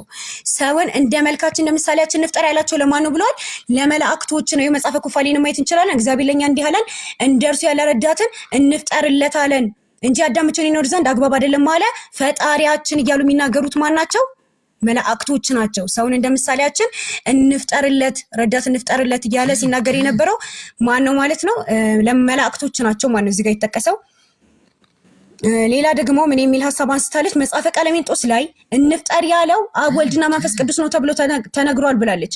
ነገር ግን ልብ ብላችሁ እዩ፣ እዚህ ጋር አብ ወልድ መንፈስ ቅዱስ አለ። ነገር ግን የእንግሊዝኛውን ሄደን ስናይ ምን ይላል? for the spoke God let us make humankind in our image and likeness and God created humankind male and female he created them ይላል። እዚህ ችግር የለም። ልባላችሁ አይደል? የጨመሩት ነው ማለት ነው። ራሳቸው የጨመሩት ነገር ነው። ሌላ ደግሞ ምን አስታለች? ከእኛ አንዳንዱ ብላለች። ከእኛ አንዳንዱ ሲል እኛ ሲል መላእክቶችን ጨምሮ ነው ብላለች። ነገር ግን አይደለም። እኛ ሲል አብ ወልድ መንፈስ ቅዱስ ብላለች። ነገር ግን መላእክቶችን መልካምና ክፉን ከማወቅ አንጻር የተባለው ለዛ ነው። ያው ምን ይላል? እግዚአብሔር አምላክ አለ እነሆ አዳም መልካምና ክፉን ለማወቅ ከእኛ እንደ አንዱ ሆነ ይላል። መልካምና ክፉን ከማወቅ አንጻር ሲባል ምን ማለት ነው ካለ መጽሐፈ ሳሙኤል ቀዳማዊ 17:36 ላይ እኔ ባሪያ አንበሳና ድብ ገደልኩ ይሄም ያልተገረዘው ፍልስጤማዊ ከነርሱ እንደ አንዱ ይሆናል ይላል።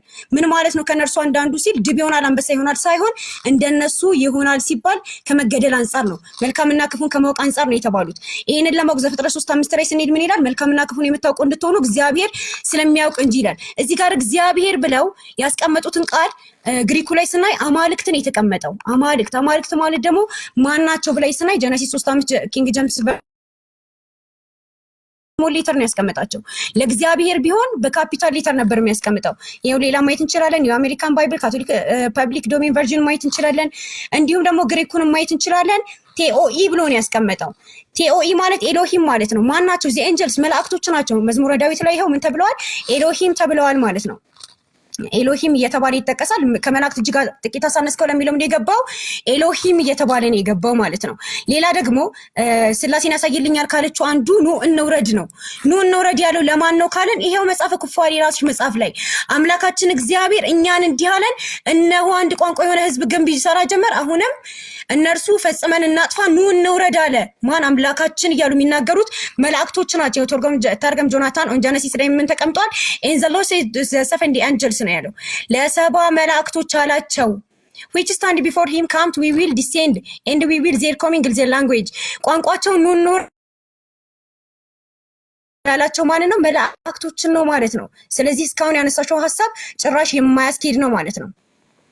ሌላ ደግሞ ምንድነው ልከውኛል ይላል እግዚአብሔር። ስለዚህ ስላሴን ያሳያል አያሳይም? ምክንያቱም የተጭበረበረ ነው ልከውኛል የሚለው። ይሄው ዕብራይስጡን ማየት እንችላለን። የሚለው ምንድነው? ሸላሃኒ ነው የሚለው። ሸላሃኒ ማለት ምን ማለት ነው? have sent me ነው። have sent me ማለት ደግሞ ልኮኛል ነው። እዚህ ጋር ምን ያለ ነው ማለት ነው? የተጭበረበረ ነው። ልኮኛል እያለ ያለው ማን ነው? ኢሳይያስ ነው። ይሄው ራሺ የአይሁድ ሊቅ የሆነው ራሺ ምን ብሏል? the first part of the verse was said by God and the second part by the prophet ብሏል። ሁለተኛው በማን ነው የተናገረው? ለነብዩ ነው የተናገረው፣ ነብዩ ነው የተናገረው ብሎ በግልጽ አስቀምጧል ማለት ነው። ስለዚህ እስካሁን ያነሳሻቸው ሙግቶች ማያስኬዱ ናቸው ማለት ነው። ሌላ ደግሞ ቁርአን ላይ ምን አንስታለች? አላህ Subhanahu Wa Ta'ala እኛ እያለ ይጠቅሳል። እኛ እያለ ስለሚናገር ስላሴን ያሳያል ብላ ተናግራለች። ነገር ግን አያስኬድም። ግንነትን ለመጠቀም ቁርአን ላይ ይውላል። ይሄው እዚች ጋር ስንመለከት ምን ይላል? ወወሪተ ሱለይማን ወረሰ ዓለም የወቃለ ያ አዩሃ الناس علمنا منطق الطير وأوتينا من كل شيء ሰዎች ሆይ የበራሪን ንግግር የወፍን ቋንቋ ተስተማርን ይላል። ማን ነው የሚለው? አንድ ሰው እኮ ነው። ማን ነው?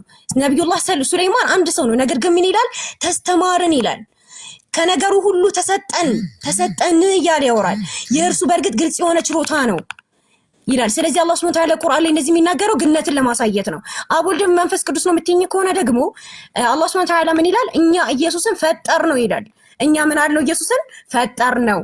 በመንፈስ ቅዱስ አበረታ ነው። እኛ ከሚለው ቃል መንፈስ ቅዱስና ኢየሱስ ድብን ብለው ወጡ ማለት ነው። ስላሴን አያሲዝም። አሁን ያነሳሽው ሙግት። ሌላ ደግሞ ምን ብላለች? ቁርአን በሰው ምስል ይመጣል፣ ቁርአን በሰው ምስል ይመጣል ብላ አንድ አርጊመንት አንስታለች። እሺ ቁርአን በሰው ምስል ይመጣል የሚል ነገር አንስታለች። አንደኛ ነገር ሐዲሱን ካለ መረዳት ነው። ይሄው የቁርአን ምንዳ አንድ ሰው ቁርአንን በመቅራቱ የሚያገኘው ምንዳ ምን ይሆናል? ላይክ ፔልሜን የተባለው ከረጁል ሻሂብ ልክ እንደተጎሳቆለ ሰው ሆኖ ይመጣል የተባለው እንጂ ሰው ስጋ ለብሶ ይመጣል አልተባለም። ቁርአን ለምሳሌ አሁን እንደ ኢስላም ካየሽ فمن يعمل مثقال ذرة خيرا يره ይላል። መልካምን የሰራ ሰው የአኺራ ቀን ያየዋል። የብናኝ ክብደት ያክል መልካም ስራ የሰራ ሰው ያገኘዋል ይላል። خيرا يره ያገኘዋል ማለት ሰው ሆኖ ወይ ደግሞ ስጋ ይለብሳል ያ ኸይር ስራ ማለት አይደለም።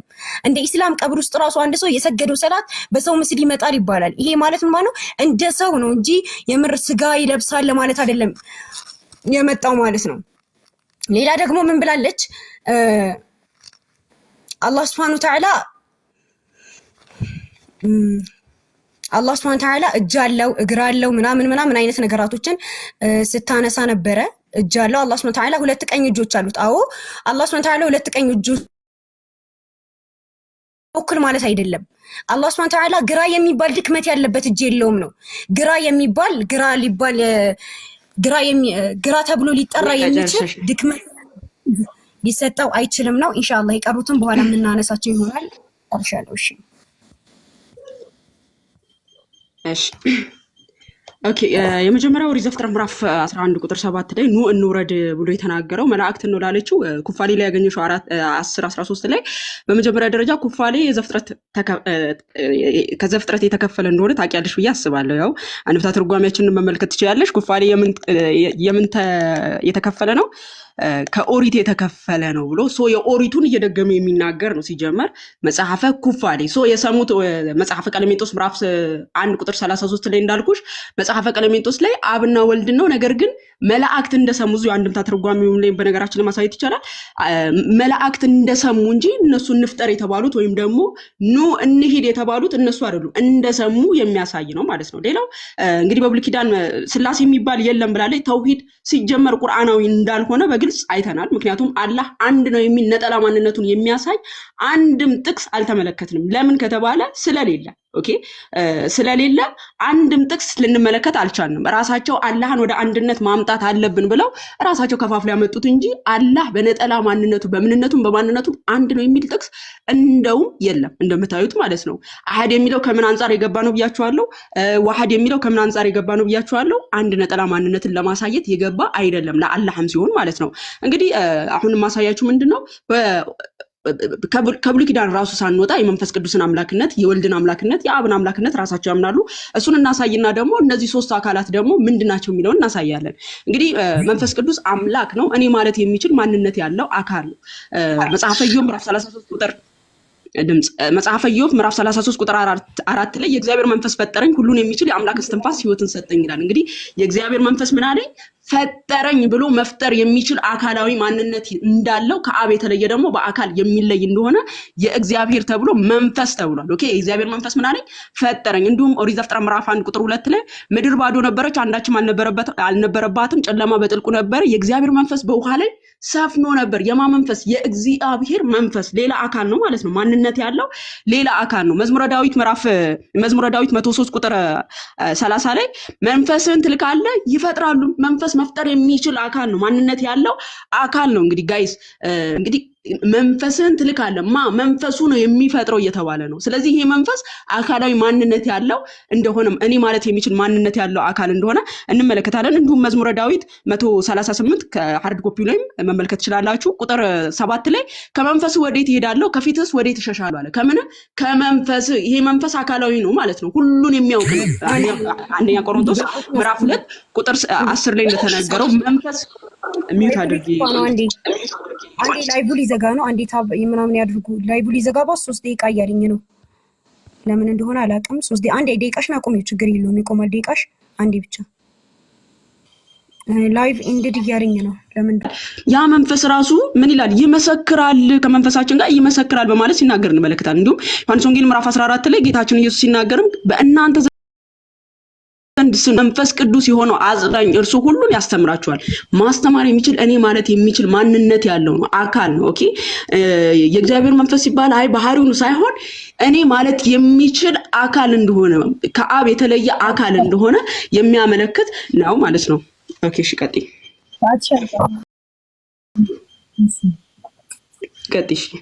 እሺ ቢስሚላህ አሁን ይሄን ያክል ብዙ ምክሮች አልተነሱም። አሁን ያነሳቻቸው ሐሳቦች ላይ አንዳንድ ነገር ሐሳብ ጨምርና ወደ ራሴ ሐሳብ እመለሳለሁ ማለት ነው። መጀመሪያ ስትገባ ተውሂድ የሚል ቃል ቁርአን ላይ አልተገኘም ምናምን ነገር ስትል ነበረ። ተውሂድ የሚል ቃል ቁርአን ላይ የለም። አስተውሉ እንግዲህ እኔ እስካሁን እየጠየኩኝ ያለሁት ስላሴ የሚል ቃል አይደለም። ስላሴ ተውት፣ ቃሉን ትቼዋለሁ። አብ ወልድ መንፈስ ቅዱስ አንድ አምላክ። እሺ እሱንም ካጣሽ ቢያንስ አንድ አብ ወልድ መንፈስ ቅዱስ መመለክ አለባቸው። ቢያንስ እነዚህን እንኳን ማግኘት አልቻለችም። ነገር ግን ተውሂድ ማለት አላህን በአምልኮ መነጠል ነው። ዋሂድ ከሚለው ቃል ነው የመጣው። ኢላሁኩም ኢላሁን ዋሂድ ተብሏል። ዋሂድ የሚለው ላይ ደግሞ ምን የሚል ነገር አንስታለች? ዋሂድ የሚለው ቃል ለብዜት ይመጣል ብላለች። ነገር ግን ቁል ሁወ አላሁ አሐድ ላይ ምንድነው የሚለው? ሁዋ ነው የሚለው። ሁዋ ተብሎ ለብዜት አይመጣም። ሁዋ አንድ ማንነት ነው የሚያሳየው እሱ ማለት ነው። እሱ አንድ ማንነት እንጂ ሌላ ማንነቶችን ሊያሳይ አይችልም በጭራሽ ማለት ነው። ለዛ ነው እሱ እየተባለ ሁወ አላሁ አሐድ እሱ እያለ እኔ እየተባለ የሚጠቀሰው ለአንድ ማንነት ብቻ ነው ማለት ነው። ሌላ ምን አንስታለች? አብ ወልድ መንፈስ ቅዱስ የሚል ነገር አንስታለች። አብ ወልድ መንፈስ ቅዱስ ተብሎ ተጠቅሷል። በቃ ሲጀምር ለስላሴ አንድ አለች የምትባለው ጥቅስ ናት እቺ ማለት ነው። አብ ወልድ መንፈስ ቅዱስ እሱንም አምላክ ተብሎ አይደለም አንድ ላይ ስለተደረደሩ ብቻ ነው። እንግዲህ ሂዱና አሕዛብን ሁሉ በአብ ወልድና በመንፈስ ቅዱስም እያጠመቃቸው አብ ወልድ መንፈስ ቅዱስና እሱ አንድ ላይ ተቀመጡ። ምን ይሁን?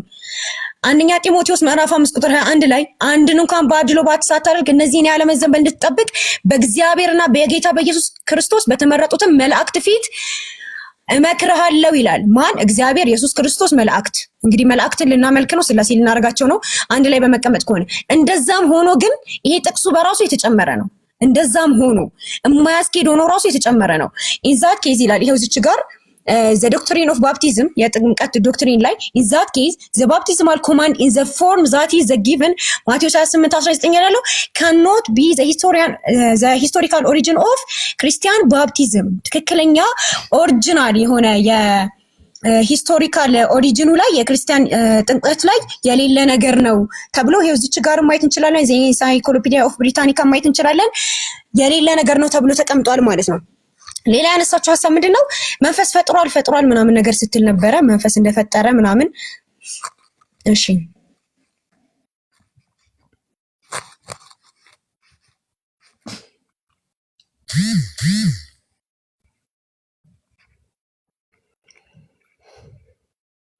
እሺ የእግዚአብሔር መንፈስ ፈጥሯል ስትል ነበረ። ነገር ግን አሁን ለምሳሌ የእግዚአብሔር ጥበብ ትሰራለች ይባላል። የእግዚአብሔር ጥበብ ቤት ታቆማለች ምናምን የሚሉ ሐሳቦች አሉ መጽሐፍ ቅዱስ ላይ። ይሄ ማለት ጥበብ በራሷ እግዚአብሔር ናት የሚለውን አያስኬደንም በጭራሽ ማለት ነው። ይሄንን ሐሳብ ነው ያነሳችው። ለምሳሌ መጽሐፈ ኢዮብ 27:3 ላይ ምን ይላል? እስትንፋሴ በእኔ ውስጥ የእግዚአብሔር መንፈስ በአፍንጫዬ ውስጥ ገና አለ። መንፈስ በምን ውስጥ የሚኖር ነው? በአፍንጫዬ ውስጥ። ነገር ግን እዚህ ጋር ፈጠረ የተባለው ምን ለማለት ነው ከተባለ እዚህ ጋር ተመልሰን ማየት እንችላለን። የእግዚአብሔር መንፈስ በአፍንጫዬ ነው። የእግዚአብሔር መንፈስ ከጅምሩ ሕያው ያደርግ ዘንድ ወደ አፍንጫ የተነፋ እስትንፋስ ነው። ስለዚህ በመንፈስ አማካኝነት እግዚአብሔር ይፈጥራል ማለት ነው። ይህ ሲጀመር የሚያስኬድ ሙግት አይደለም። ስለዚህ እኔ ወደ ሐሳቤ እመለሳለሁ ማለት ነው።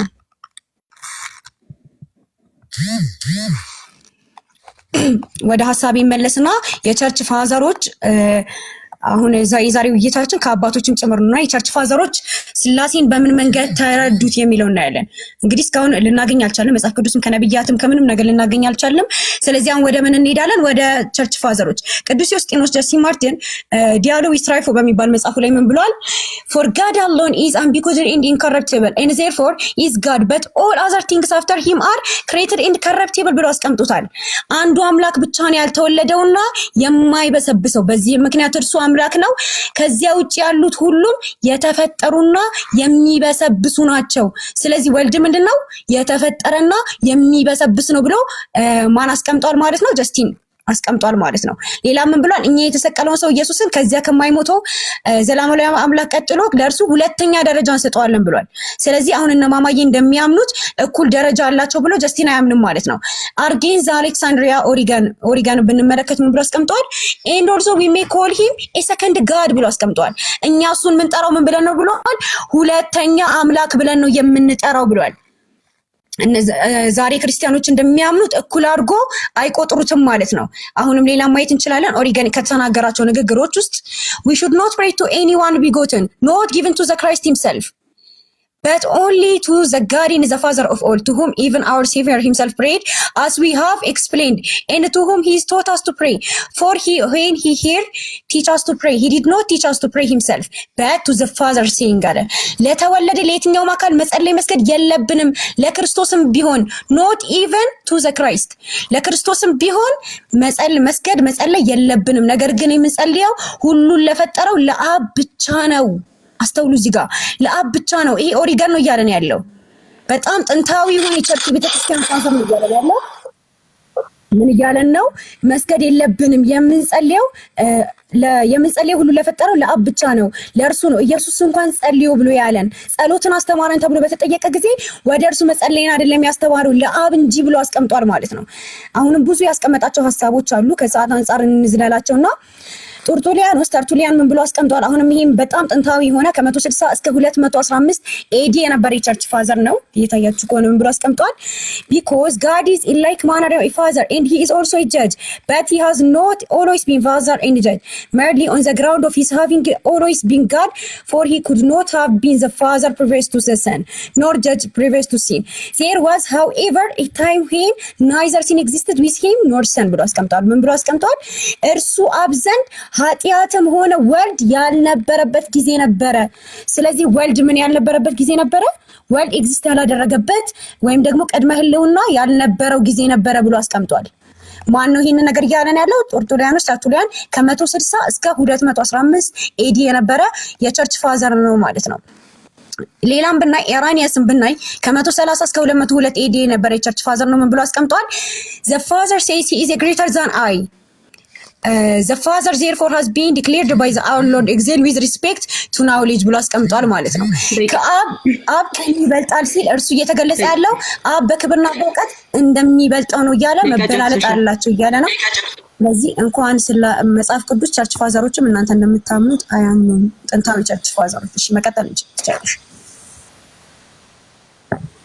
እሺ አሁን ያው ያነሳቻቸውን ፖይንቶች ላይ እንሄዳለን ማለት ነው። የአብን የወልድን የመንፈስ ቅዱስን አምላክነት አሳይተናል። ያው ያነሳቻቸው ፖይንቶች የመጀመሪያው ኦሪገን ምን ብሎ ያምናል ብላለች።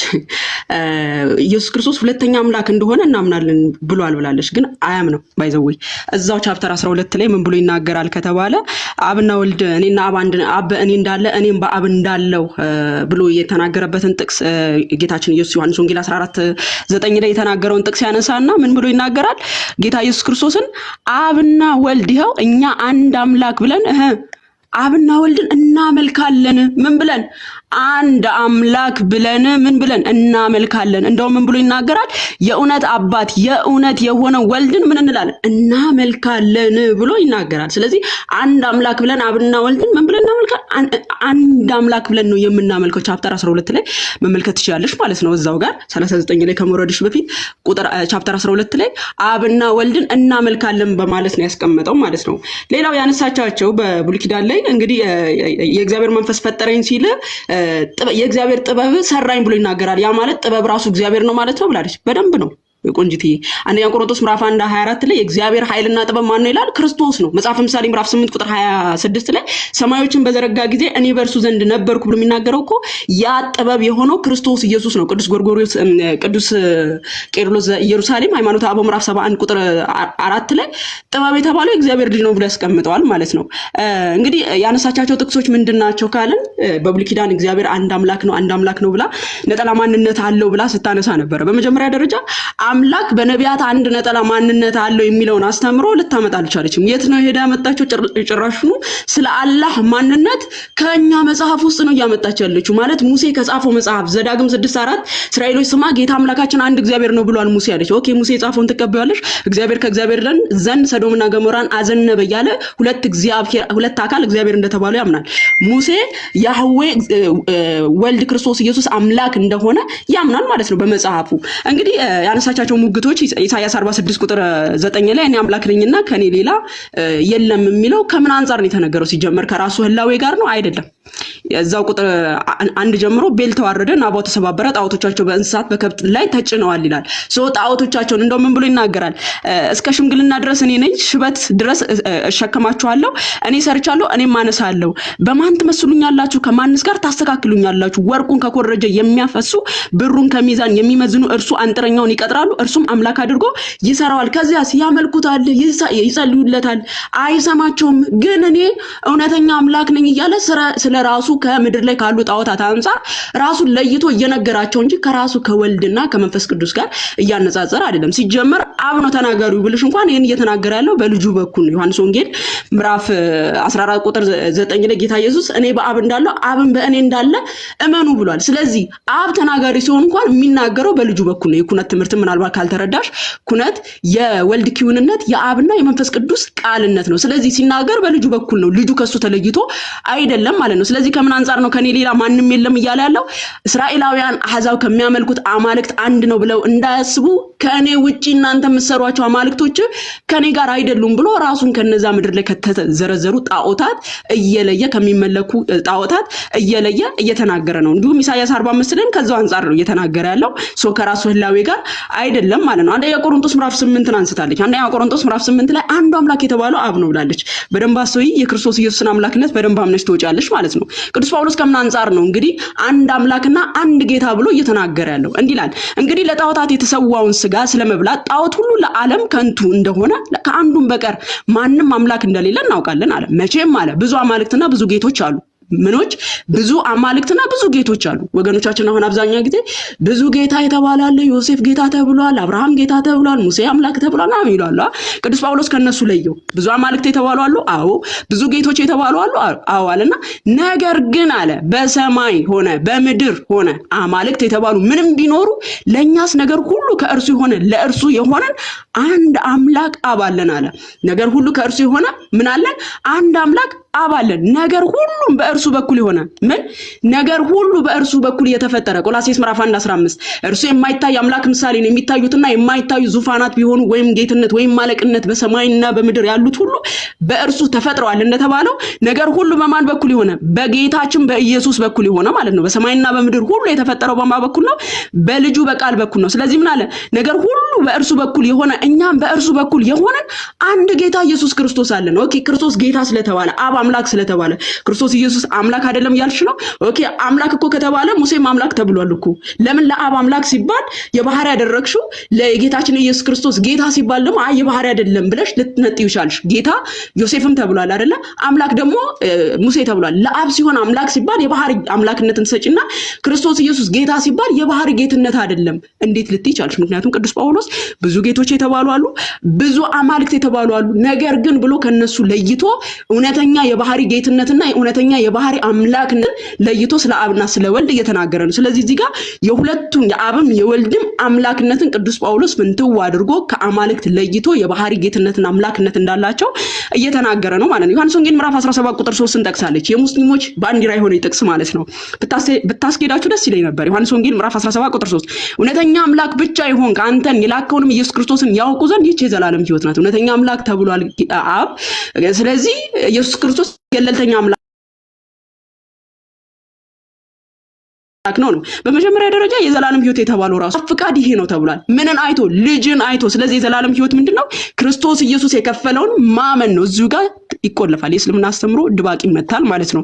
ስለዚህ የዘላለም ሕይወት ልጁ ክርስቶስ ኢየሱስ ያደረገውን አምኖ መቀበል ነው። ከዛስ እውነተኛ አምላክ ተብሏል አብ ነው። ባይዘዌ ክርስቶስ ኢየሱስ ከጣዖታት አንፃር ለይቶ እየተናገረው ነው። ስለ አብ እውነተኛነት ለአይሁዳውያን እየነገራቸው እየመሰከረለት ነው። ልክ ወልድ ስለ አብ እንደመሰከረው ሁሉ አብም ደግሞ ስለ ልጁ ይመሰክራል። ዕብራውያን ምዕራፍ 1 ቁጥር 8 ስለ ልጁ ግን አለ አብ ስለ ልጁ ግን አምላክ ሆይ ዙፋንህ ከዘላለም ድረስ ይኖራል። የመንግስት በትር የቅንነት በትር ነው። ማን ይሄን የሚመሰክረው? አብ ስለ ልጁ። ወልድ ስለ አባቱ እውነተኛ አምላክነት መሰከረ። አብም ስለ ልጁ አምላክነት ሲመሰክር እንመለከታለን። ደቂቃ ያላለቀም ከ29 ያቆምኩት ከ29 ያቆምኩት ቆንጂት አንድ ደቂቃ አለኝ። አታቋርጭኝ። እኔ እያየሁ ስለሆነ አንድ ደቂቃ አለኝ። ከ29 ከሆነ 6 ደቂቃ ነው። 77 ደቂቃ ነው። እሺ አዳምጪ። ወልድ ስለ አብ እንደመሰከረው ሁሉ አብም ስለ ልጁ ሲመሰክር እንመለከታለን። ይሁዳ መልእክት ምዕራፍ 1 ቁጥር 4 ላይ ልክ ብቸኛ ጌታ እንደተባለው አብ ክርስቶስ ኢየሱስም ሲባል እንመለከታለን። ከብዙ ጊዜ በፊት ለዚህ ፍርድ የተጻፉ አንዳንዶች ሰዎች ሾልከው ገብተዋልና ኃጢአተኞች ሆነው የአምላካችን ጸጋ በሴሰኝነት ይለውጣሉ። ንጉሳችንና ጌታችንን ብቻውን ያለው ኢየሱስ ክርስቶስን ይክዳሉ። ስለዚህ ብቻውን ተብሎ አብ ሲገለጥ እንመለከታለን። ቅድም ካያችኋት በአብ በወልድ በመንፈስ ቅዱስም እያጠመቃችሁ ደቀ መዛሙርቴ አድርጉ የሚለው ሶስት አካላት በአንድ ስለተጠቀሱ አምላክነታቸውን እንኳን አያሳይም ማለች። በመጀመሪያ ደረጃ የልጅነት ስልጣንን መስጠት አንድ ሶስቱ አካል ተቆርና ፈጣሪ ተጠቅሰው እንዲያደረጉ የሚባል ነገር አንመለከትም በመጽሐፍ ቅዱስ ላይ ማለት ነው። የልጅነት ስልጣንን እንዲያገኙ በአብ በወልድ በመንፈስ የአብን አምላክነት አይተናል፣ የወልድን አምላክነት አይተናል፣ የመንፈስ ቅዱስን አምላክነት አይተናል።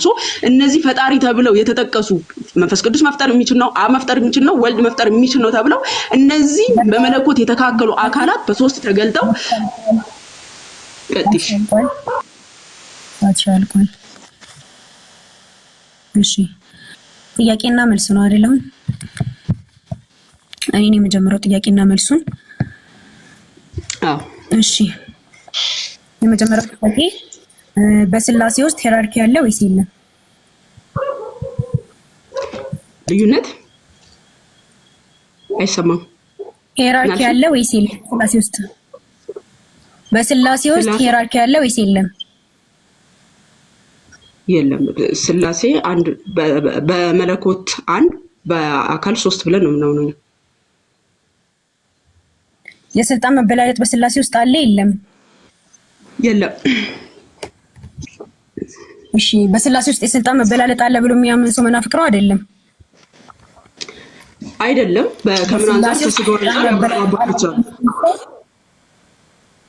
በስላሴ ውስጥ አሁን አንድ ሰው የስልጣን መበላለጥ አለ ብሎ የሚያምን መናፍቅ ነው ወይስ አይደለም?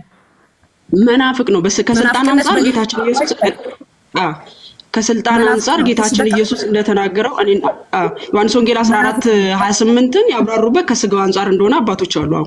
እሱን ላሳይሽ ፈልጊያለሽ? መናፍቅ ነው ብለሻል።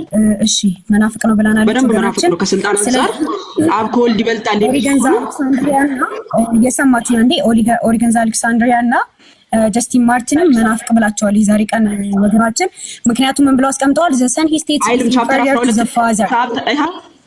ቻፕተር 12 ላይ አብና ወልድ አንድ አምላክ ይኸው እኛ አንድ አምላክ አብ ወልድ እናመልካለን ብሎ ቻፕተር 12 ላይ ይኸው እኔ እያሳየሁሽ ነው። ቻፕተር 12 ላይ እንዲህ ብሎ የስልጣን መተካከላቸውን ያምናል። ልጁ ከማን ያነሰ ነው? አባቱ ያነሰ ነው ብሎ አስቀምጧል።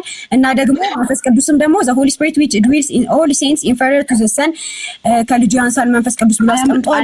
ሌላ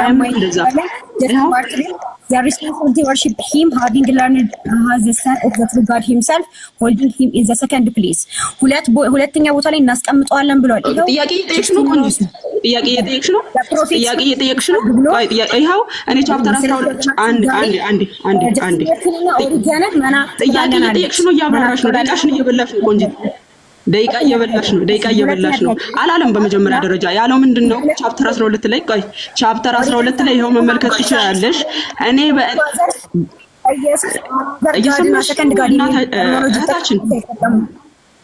እህታችን ተመልሶልኛል። በቃኝ ተመልሶልኛል። መናፍቅ ናቸው ብለሽኛል።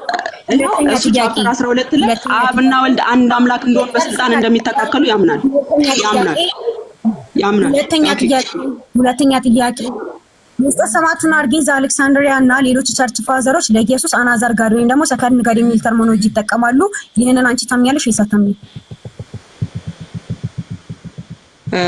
ቶሎ በይ ስትይ አሁን ምሳሌ የአብና የወልድ ሁለተኛ አምላክነት ነው ብለው ዮስጦስ ሰማዕቱ ጀስቲን እና አርጌዝ አሌክሳንድሪያ ኦሪገን ሌሎች ቸርች ፋዘሮች ለኢየሱስ አናዘር ጋድ እና ሰከንድ ጋድ የሚል ተርሚኖሎጂ ይጠቀማሉ። ይሄንን ታምኛለሽ ወይ ትቀበልሽ ወይ አትቀበይም? አላለም። ይሄው እያሳየሁሽ ነው ቆንጂት። አላለም። በመጀመሪያ ቻፕተር 12 ላይ እሱ በግልጽ ይሄን ማን ያለው? ይሄው ኦልዞ ዊ ሜክ ኮል አንድ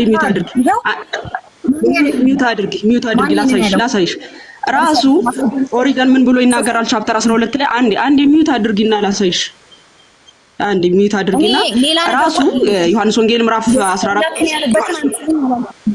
ኢየሱስ አምላክ ነው ያለበትን አምጪልኝ አላልኩሽም ብለዋል እያልኩሽ ነው። አላለም ሆነ ስልጣናቸው አንድ እንደሆኑ ያምናል።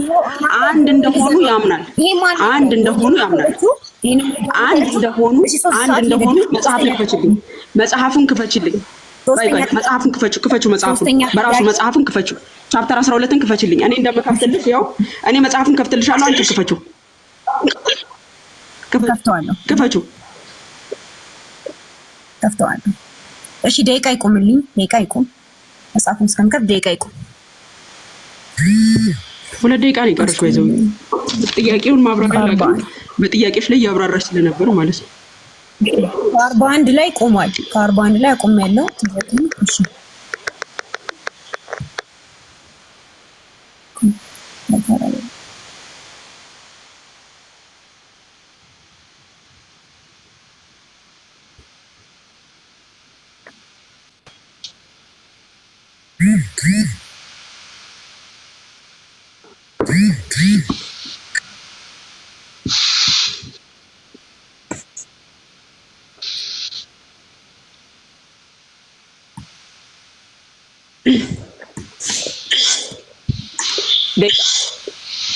ደቂቃሽን ተጠቀሚ።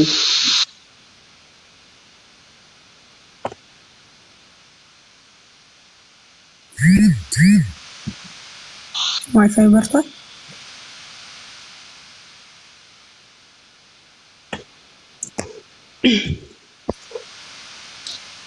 ላስጀምር ነው እህታችን። ኦኬ ሰማሻል? ደቂቃሽን ተጠቀሚ። ሰዓት ስለሌለን ማለት ነው።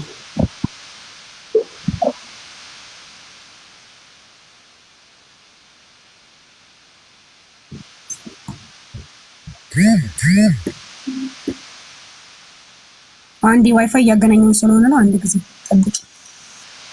ደቂቃው ቆሟል። በነገራችን ላይ ቆሟል። ብዙ የሚያስቸኩልሽ ነገር የለም። ላስተምር ነው ባይዘው በጣም ስለቆየሽ ወደ ቀጣይ ጥያቄሽ ወይ ሂጂ ወይም ደግሞ መረጃውን ቶሎ በይ። ጊዜያችንን አታባክኝ ባልተዘጋጀሽ ነገር ላይ።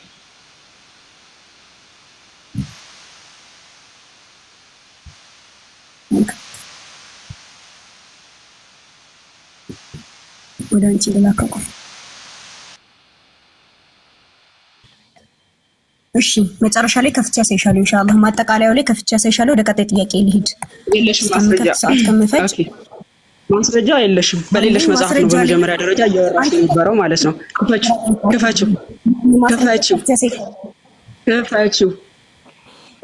ማስረጃውን ክፈችው። ለተናገርሽው ነገር ያ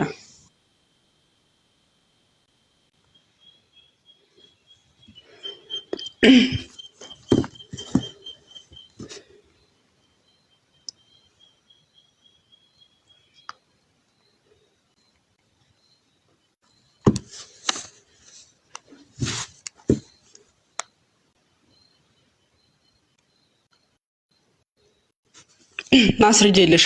ወደ ቀጣይ ጥያቄ በይ። ጊዜ አንገልም፣ ምክንያቱም መረጃ በሌለሽ ነገር ስለሆነ እያወራሽ የነበረው ማለት ነው። ወደ ቀጣይ ጥያቄ ቀጥይ።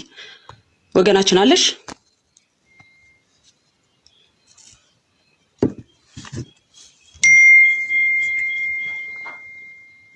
ወደ ቀጣይ ጥያቄ አለሽ? አስጀምሬያለሁ። ደቂቃ ባይዘዌ እኔ ልቀጥል ነው ወደ ጥያቄ ማለት ነው። ደቂቃውን ስለጨረሰችም መውዳ ቆይ የከፈትኩልሽ ነው። ከፈትኩኝ መጣልሽ። እሺ ወደ ቀጣይ ጥያቄ የለሽም ማስረጃው ሲጀምር ባልተዘጋጀሽው ነገር። ወደ ቀጣይ ጥያቄ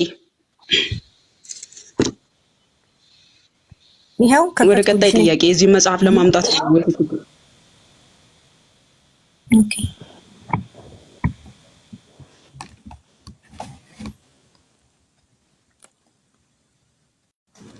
ይታይሻል። ወደ ቀጣይ ጥያቄ ደቂቃሽ አልቋል። ሲጀምር ደቂቃሽ አልቋል። ኖ ይሄው ደቂቃሽ አልቋል። አይደለም አቁም ያለው ማስረጃው ሲመጣ ደቂቃሽ አልቋል አትበይ። ይሄው ይታይሻል። ቻፕተር ስንት? The scripture of the truth that I say that there is that is that is to be another God. ይታይሻል። another God ይታይሻል አይደል? ይሄው ማስረጃው ከቦታው ነው ከፈተሽ and Lord ይታይሻል አይደል? ሚውት አድርጊ። የራሱ መጽሐፍ እንኳን አይደለም ያመጣሽው ቆንጂቴ። አንዲ ቻፕተር የራሱ መጽሐፍ ላሳይሽ። የራሱ መጽሐፍ ይሄ በቃ ሰዓት መቃጠል ያዘችው ይሄው መጽሐፉን ከፍቼ ያለው ቦታው ላይ ነው። አለመቀበል አልቀበልም ኦር አልገባኝም ማለት ትችያለሽ። ወደ የራሱ እሺ ቀጣይ ነው የራሱ ንግግር ቻፕተር 12 ነው። ቆይ ጨርሰሻል ደቂቃሽን። ቻፕተር 12 ላይ ይሄው አምላክ አብና ወልድ አንድ እንደሆኑ እናምናለን፣ በስልጣናቸው አንድ እንደሆኑ ይሄው እውነተኛ የሆነው የእውነት አባትና የእውነት ወልድን እናመልካለን ብሎ እኩል እንደሆኑ ያምናል። ቻፕተር 12 ላይ አንደኛ የራሱ መጽሐፍም አይደለም የከፈትሽው።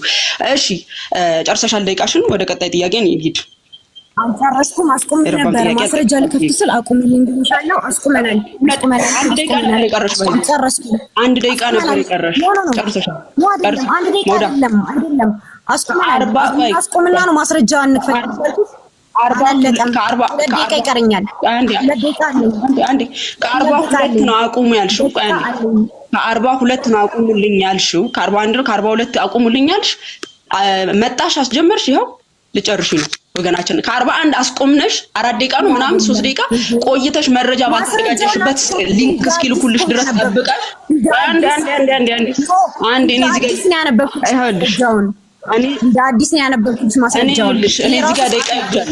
ይኸውልሽ ደቂቃ ከ41 ነው ያቆምሽው። ስለዚህ ጨርሰሻል ደቂቃሽ። አትረብሽ። አሁን ጥያቄና መልስ ላይ አትረብሽ።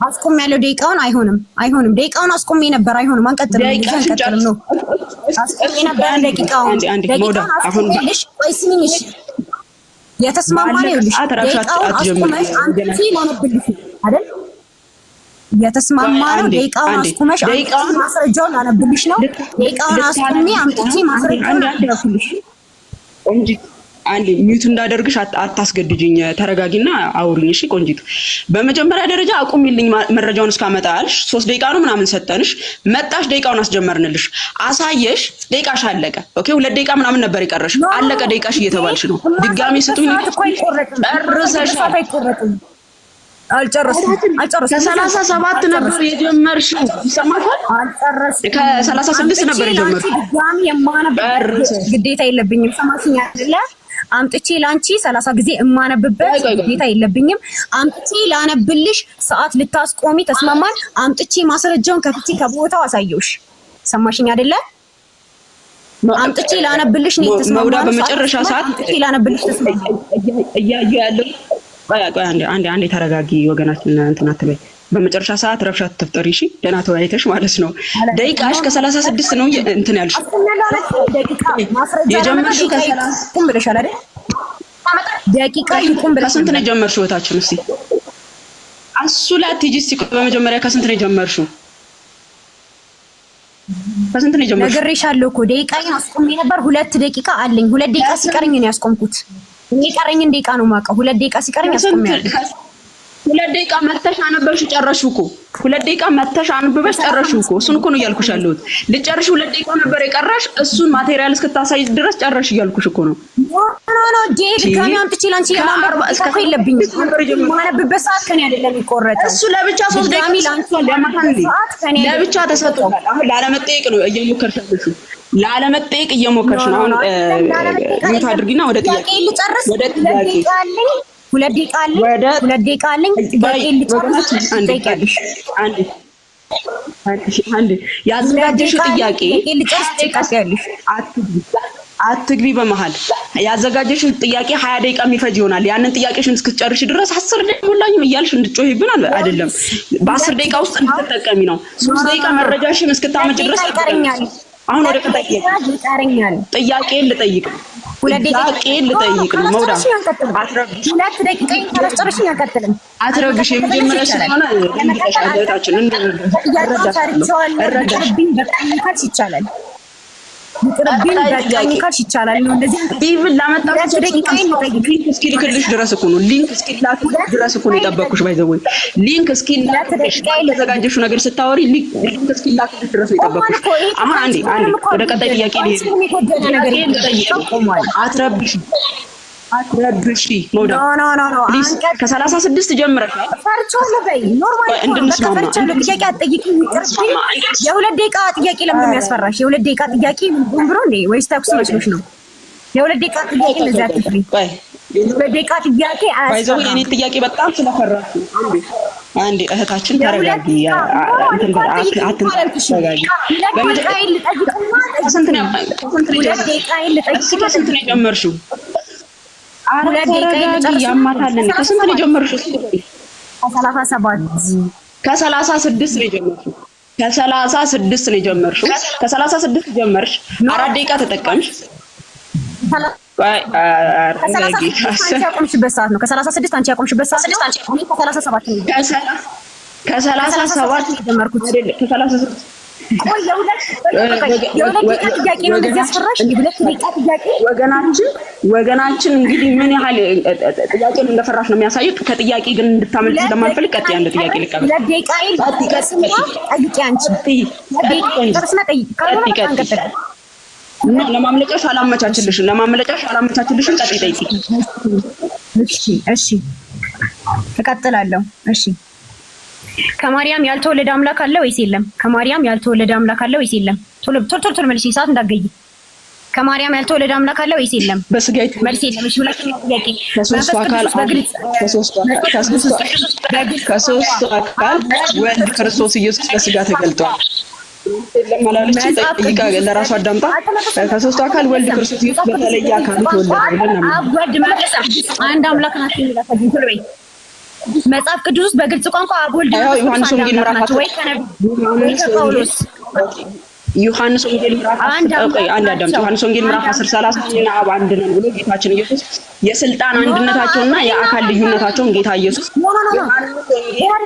ዮሐንስ ወንጌል ምዕራፍ 10 ወልድ መንፈስ ቅዱስ አምላክ መሆናቸውን ነብይ ቆይ ስሚኝ፣ ጥያቄ ስሚኝ። አብ ወልድ መንፈስ ቅዱስ አምላክ መሆናቸውን እየተናገረ ነብይ ወይ ሐዋርያ ወይ ጳውሎስ ሰማሽ ወይ መጽሐፍ ቅዱስ ኢሳይያስ 46 ወይ ከጥንት አባቶች ይችላል አብ ወልድ መንፈስ ቅዱስ አንድ አምላክ ብሎ ያስተማረ ወይ መጽሐፍ ቅዱስ ላይ ወይ ነብይ ወይ ደግሞ ኢየሱስ ወይ ጳውሎስ ወይ ደግሞ አሊ ቸርች ፋዘር አቅርቢኝ ቶሎ በይ። አብ ወልድ መንፈስ ቅዱስ አንድ አምላክ አብ ወልድ መንፈስ ቅዱስ አንድ አምላክ ብሎ ያስተማረ መጽሐፍ ቅዱስ ነብይ ሚውት አድርጊ። ደቂቃ ሰጥቼሽ ነው ባይዘው ጨርሰሻል፣ ግን ደቂቃ ሰጥቼሽ እኔ መልስልሻለሁ። ችግር የለውም። ደቂቃሽ አልቋል፣ ግን መልሱን ላስቀምጥላት። አብ ወልድ መንፈስ ቅዱስ ማስረጃ ከመጽሐፍ ቅዱስ ጌታችን ኢየሱስ ዮሐንስ ወንጌል ምዕራፍ 10 ቁጥር 30 አንዴ ሚውት አድርጊ። ደቂቃሽን ጨርሰሻል። በእኔ አንዴ ሚውት ጨርሰሻል። ደቂቃሽን ባይዘው ዮሐንስ ወንጌል ምዕራፍ 10:30 ላይ እኔና አብ አንድ ነን ብሎ ተናግሯል። እንዲሁም ደግሞ አንዴ ሚውት ከአባቶች ትምህርትም ላሳይሽ። በአንደኛው ክፍለ ዘመን የነበሩ እነ ቅዱስ ኤራኒዮስን እነ ቅዱስ አግናጢዮስን ላሳይሽ። እንግዲህ ቅዱስ ኤራኒዮስ የማን ደቀ መዝሙር ነው ካልን የፖሊካርብ ደቀ መዝሙር ነው። ፖሊካርብ ደግሞ የቅዱስ ዮሐንስ ወንጌላዊ ደቀ መዝሙር ነው። ምን ብሎ ይናገራል? መናፍቃን መጽሐፉ ቻፕተር 10 ቁጥር 1 ላይ ብሎ ይናገራል። ቤተክርስቲያን ምንም እንኳን በዓለም ሁሉ እስከ ምድር ዳር ድረስ ብትጓዝም ከሐዋርያት ከደቀ መዛሙርቶቻቸው አንድ አምላክ በሆነው ሁሉን የሚገዛ አብና የእግዚአብሔር ልጅ ለድህነታችን ሰው በሆነ በአንዱ በኢየሱስ ክርስቶስ ክፍለ ዘመን የነበረ ነው።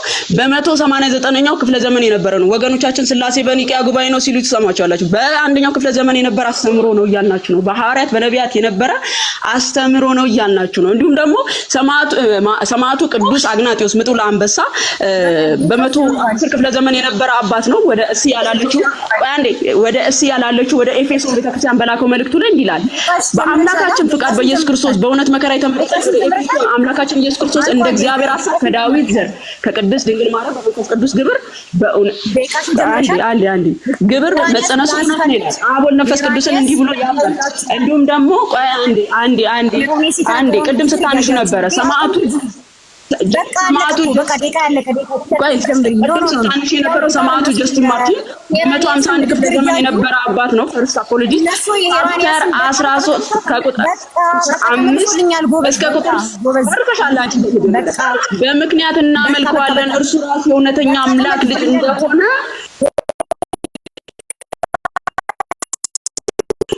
ሁለተኛ አካል እንደሆነ በመንፈስ ሰማዕቱ ጀስቲን ማርቲን በ151 ዘመን የነበረ አባት ነው። ቅዱስ አግናጢዮስ በ110 ዘመን የነበረ አባት ነው። እንደዚህ የሚያምነው ማለት ነው። አብ በክብርና በእውቀት እንደሚበልጥ ወንጌል ምዕራፍ 10 ዮሐንስ ወንጌል ምዕራፍ 14 ቁጥር 28 ነው። አባቶች ቆይ አንዴ ጨርሰሻል። ደቂቃሽን ጨርሰሻል። እኔ እንደ አዲስ ልጀምር። ሚውት አድርጊ። ሚውት ጨርሰሻል። ኢራኒያስ ደቂቃ አልጀመርኩም። አያምንም።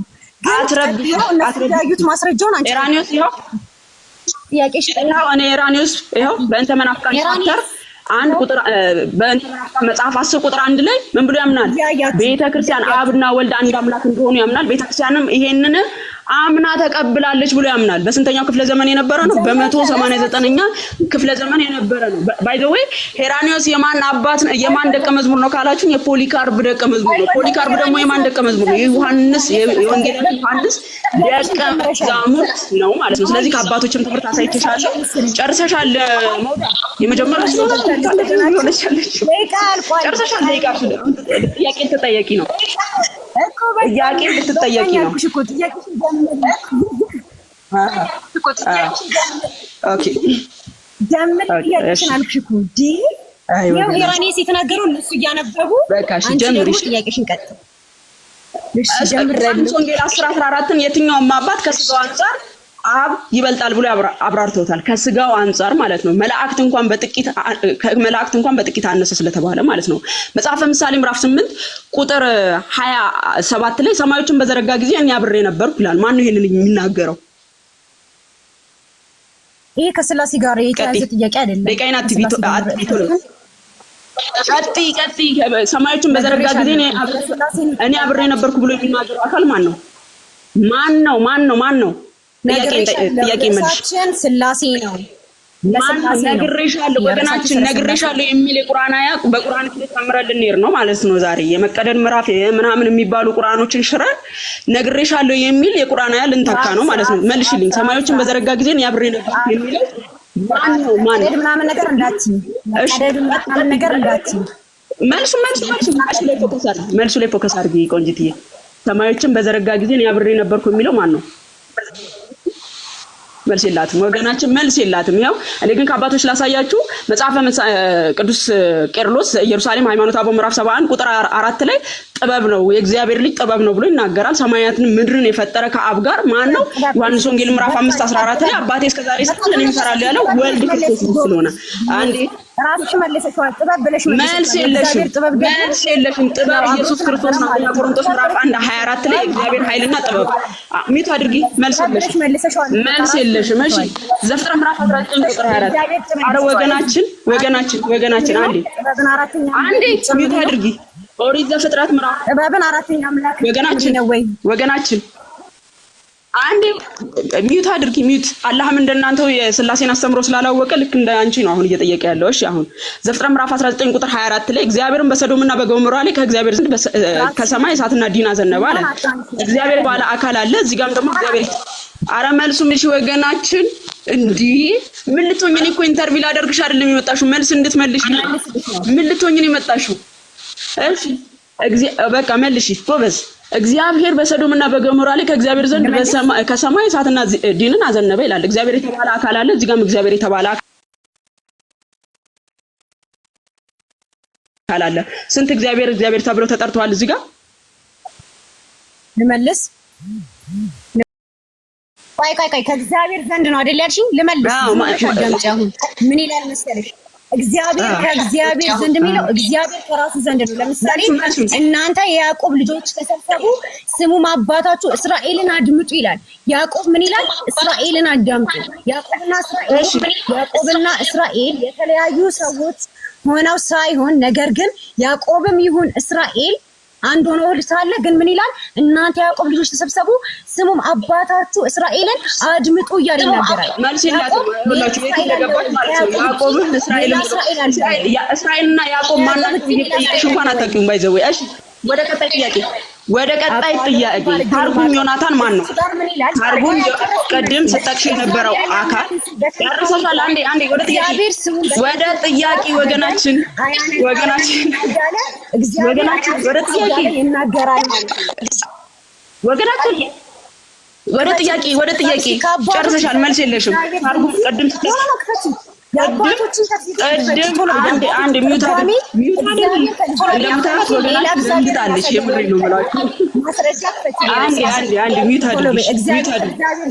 አድርጊ።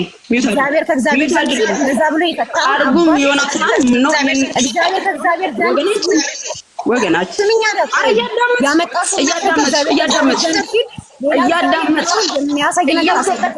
ቆንጂትዬ እየተጠየቅሽ ነው። መልስ የለሽም። በቃ አታውቂውም። የሰጡሽ አጠሬራ አለ። ያንን አጠሬራ ለመጥፋት ብቻ ነው የሰጣሽው። ወገናችን በሶዶምና በገሞራ ላይ ከእግዚአብሔር መዲና ዘነበ ታርጉም ማለት ነው። ነገራችን ላይ ያለችው ጥያቄ ምንድን ነው መሰላችሁ? ቅድም ስቀጥፋቸው የነበሩት እንትኖች ነገራችን ላይ ደቂቃ አቁሜያለሁ።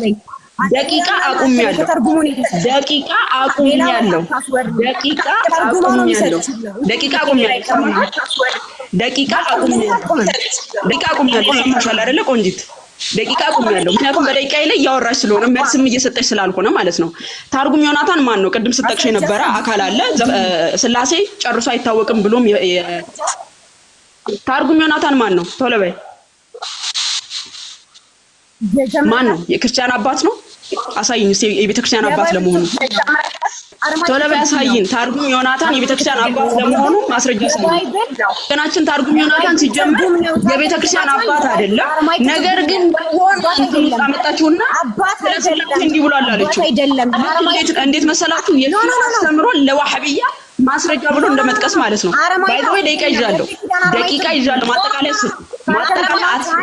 የብሉይ ኪዳን አረማይክ ትርጉም ነው። ጨርሻለሁ። አሳይሻለሁ። አባት ለመሆኑ የቤተ ክርስቲያን አባት ለመሆኑ ማስረጃ አሳየኝ። ወገናችን የብሉይ ኪዳን አረማይክ የቤተ ክርስቲያን አባት ነው። የቤተ ክርስቲያን አባት ነው። የቤተ ክርስቲያን አባት ነው። አረማይክ ትርጉም ነው አላልኩም። አባት ነው አላልኩም። ስለዚህ የቤተ ክርስቲያን አባት ካልሆነ ለኛ ለክርስቲያኖች ማምጣት አትችይም። ለኛ ለክርስቲያኖች ልክ አንቺ አንድ ጊዜ ባይዘው በጣም ረብሻ እየፈጠርሽ ያለሽው ጥያቄን ለመሸሽ ነው። በነገራችን ላይ ምን ልጠይቅሽ እንደምችል ራሱ ስላወቅሹ ማለት ነው። ዮናታን አንዴ ሚውት አድርጊ። አትግቢ፣ በመሃል አትግቢ። እየጠየቅኩሽ ዮናታን አንዴ አቁሚዋለሁ። ባይዘው ምክንያቱም በመሃል እየገባሽ ስለሆነ ማለት ነው። በመሃል እየገባሽ ስለሆነ ያንቺ ጥያቄ በስነ ስርዓት እየመለስኩልሽ ነበረ። ነገር ግን በዚህ እየገባሽ አንዴ ሚውት አድርጊ። በፈጣሪ ስም የመጀመሪያ ስለሆነ የተደናበርሽ ተረጋጊ። ትርጉም ዮናታን የቤተ ክርስቲያን አባት አይደለም። ነገር ግን ሚውት አድርጊ። ሚውት አድርጊ። ምን ማለት ነው? አላለቀም። ትርጉም ዮናታን አንደኛ የቤተ ክርስቲያን አባት አይደለም። ሁለተኛ ነገር ደግሞ የዋህብያን አስተምሮ አስተምሮ የሺአን ኮመንታሪ እንደማምጣት ማለት ነው ያመጣችልን ወገናችን ማስረጃ ለዋህብያ አስተምሮ የሺአን ኮመንታሪ ይሄ ማስረጃ ብለን እንደማሳየት ማለት ነው። ወገናችን የሰጡሽን አጠሬራ ስለሆነ ያመጣው እንደዚህ ትጓረጃለሽ ማለት ነው። ወደ ቀጣይ ጥያቄ ኢሳይያስ 48 ተረጋጋ። ኢሳይያስ 48 ቁጥር 16 ኢሳይያስ 48 ቁጥር 16 አላለቀም። አቁሜዋለሁ ብዬ ቅድም ጀምሮ ነግሬሻለሁ። ቅድም ጀምሮ በመሃል እየገባሁ አቁሜዋለሁ። ቆንጆ አቁም መጠየቅ የለም። ዝም በይ ስልሽ ዝም ስላለሽ ዝም በይ። በደቂቃዬ አታውሪ ስጠይቅሽ መልስ ስጪ ስልሽ ዝም ስላላሽ አቁሚው ደቂቃውን። እየነገርኩሽ ነው ያቁም። እንግዲህ ወገናችን በራሷ ደቂቃም እንደዚህ ደንግጣለች። በእኔ ጥያቄ እንኳን እንደዚህ ደንግጠሻል። ወገናችን ባልተዘጋጀሽ ባላወቅሽው ነገር ማስረጃ ማቴሪያል ብለሽ አመጣሽ። ኢቭን ሊንክ እስኪላክልሽ ድረስ እንኳን ጠበቅሽ። ኖ እየጠየኩሽ ሳይሆን ደቂቃ ላይ አታውሪ ስልሽ ስላወራሽ ሚዩት ያደረኩሽ ደቂቃ ቆምኩት። ስለዚህ ወገናችን በራሷ ደቂቃም እንደዚህ ስትፈራ አይታችኋታል። በእኔም ደቂቃ እንደዚህ ስትፈራ አይታችኋታል ማለት ነው ወገናችን። በቃ ሳትሻልቋል ማጠቃለያ በፈጣሪ ስም ደንግጣለች ጌታ እህታችን። እኔ ኢንተርቪው ላደርግሽ አይደለም እኮ ያመጣሁሽ። ማለት ኢንተርቪው ልንደራረግ ሳይሆን ማስረጃ እየጠየኩሽ ማስረጃ ልታወጪ እየጠየቅሽ ማስረጃ ላወጣ እንጂ ኢንተርቪው ላደርግሽ አይደለም የመጣሽው። ኦኬ ለውይይት ነው የመጣሽው። ለምን የመጣሽው? እኔ ጋር ለውይይት አይደል የመጣሽው? ጆናታን ምንድነው እካሊ ምንድነው ይሄ ቤት ነው ኖ ያው ዝም ነበረ እኔ ጥያቄሽን ወገናችን። ስለዚህ ወገናችን ምንድነው በራሷን ደቂቃ እኔ እኮ በፈጣሪ ስም ልጅቷ ምላሷ ራሱ ማለት ነው ለወገናችን በራሷ ደቂቃ እንደዛ ስትፈራ አይታችኋታል። በእኔም ደቂቃ በራሷ ደቂቃም እንደዚህ ስትፈራ አይታችኋታል። በእኔም ደቂቃ ደግሞ እንደዚህ ስትፈራ አያችኋት አይደለ? እንዲህ ናቸው በቃ ሙስሊሞች። እንግዲህ ስላሴ መጽሐፍ ቅዱስ አይደለም። ነገር ግን ኑ ዲቤት ሲባሉ እንዲህ ነው የሚፍጨራጨሩት። የትኞቹ ወንዶቹም ቢሆኑ ባይዘው ሴቶች አይደለም ወንዶቹም ከነዚህ የማይሻሉ እኔ የማያልፉ ማለት ነው ጥያቄ እንኳን የሚፈሩ ከራሳችን አስተምሮ የሚያመጧቸው ኮሜንተሪዎች እንኳን ክርስትናን ያላማከሉ ክርስትና የማያውቃቸው ኢቭን ስላሴን እንዲህ ብለዋል ብለው የሚያመጧቸው ምንድናቸው? እኛም ማናውቃቸው የቤተክርስቲያን አባት ያልሆኑ ማለት ነው። ሊቀጥፉ ሲሉ ሲያዙ ደግሞ አንዴ ሊንክ ላምጣ ምናምን ብለው ሊንክ እስክላክልሽ ድረስ እኮ ጠብቄሽ ነው። እኔ እኮ አስቁሜልሽ ሊንክ ተልኮልሽ አጠሬራሽን ይዘሽ እስክትመጪ እኮ ነው የጠበኩሽ ወገናችን። ስለዚህ ደቂቃዬን አስቁሜያለሁ፣ ልቀጥል። ሚዩት እንዳደረጋት እያስገደደችኝ ነው። ደቂቃዬን አስቁሜያለሁ፣ ልቀጥል። ምክንያቱም አላስወራ ስላልሽ ማለት ነው። ቀጥ አሁን ኢሳይያስ 48 ቁጥር 16 ላይ ወደ እኔም ቅረቡ ይህንንም ስሙ፣ እኔ ከጥንት ጀምሬ በስውር አልተናገርኩም ሆነበት በማጠቃለያ ወገናችን እንግዲህ ተመልከቱ። እንግዲህ እንደምትመለከቱት ሙስሊም ወገኖቻችን ክርስቲያን ወገኖቻችን ብዬ ማውራት አላቃተኝም። ስርዓትሽን ያዢና ወደ ማጠቃለያ ሂጂ። አለበዛ ሚዩት ላደርግሽ ነው። አለቀ። ሚዩት ላደርግሽ ነው። ካልሆነ ስርዓት ያዢና እንቀጥል።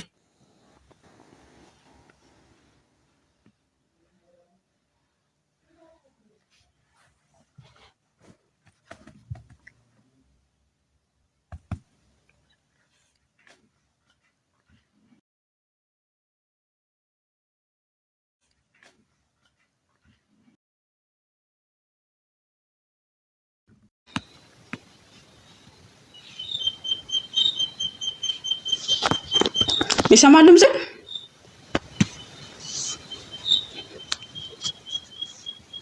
የት ሄደች? በፈጣሪ በራሷ ደቂቃ እንትን ጥያቄን እንትን ስትል እሺ ማጠቃለያ ትይዛለሽ ወደ ማጠቃለያ ትይዛለሽ በቃ ጠይቂኝ ነበረ ሰዓትሽ አልቋል እንደዚህ አትደንግጪ ባይዘው በራስሽ ደቂቃ ደንግጠሽ በኔ ደቂቃ ደንግጠሽ ተረጋጊ የራስሽ ደቂቃ ላይ ትችሽ በኔ ደቂቃ ላይ እንደዚሁ መጥሽ በኔ ደቂቃ ላይም እንደዚሁ በቃ ይላችሁ እንደያሳያችሁ ተረጋጊና ጥያቄ ቆይታችን ያለችው ኢሳይያስ 48 ቁጥር 16 ጥያቄ አልጨረሱም ምክንያቱም እየነገርኩሽ ይሄው አቁም ያለው ምክንያቱም አላስወራ እያልሽኝ ስለሆነ ብዬ ነግሬሻለሁ መጠየቅ አለ ወይ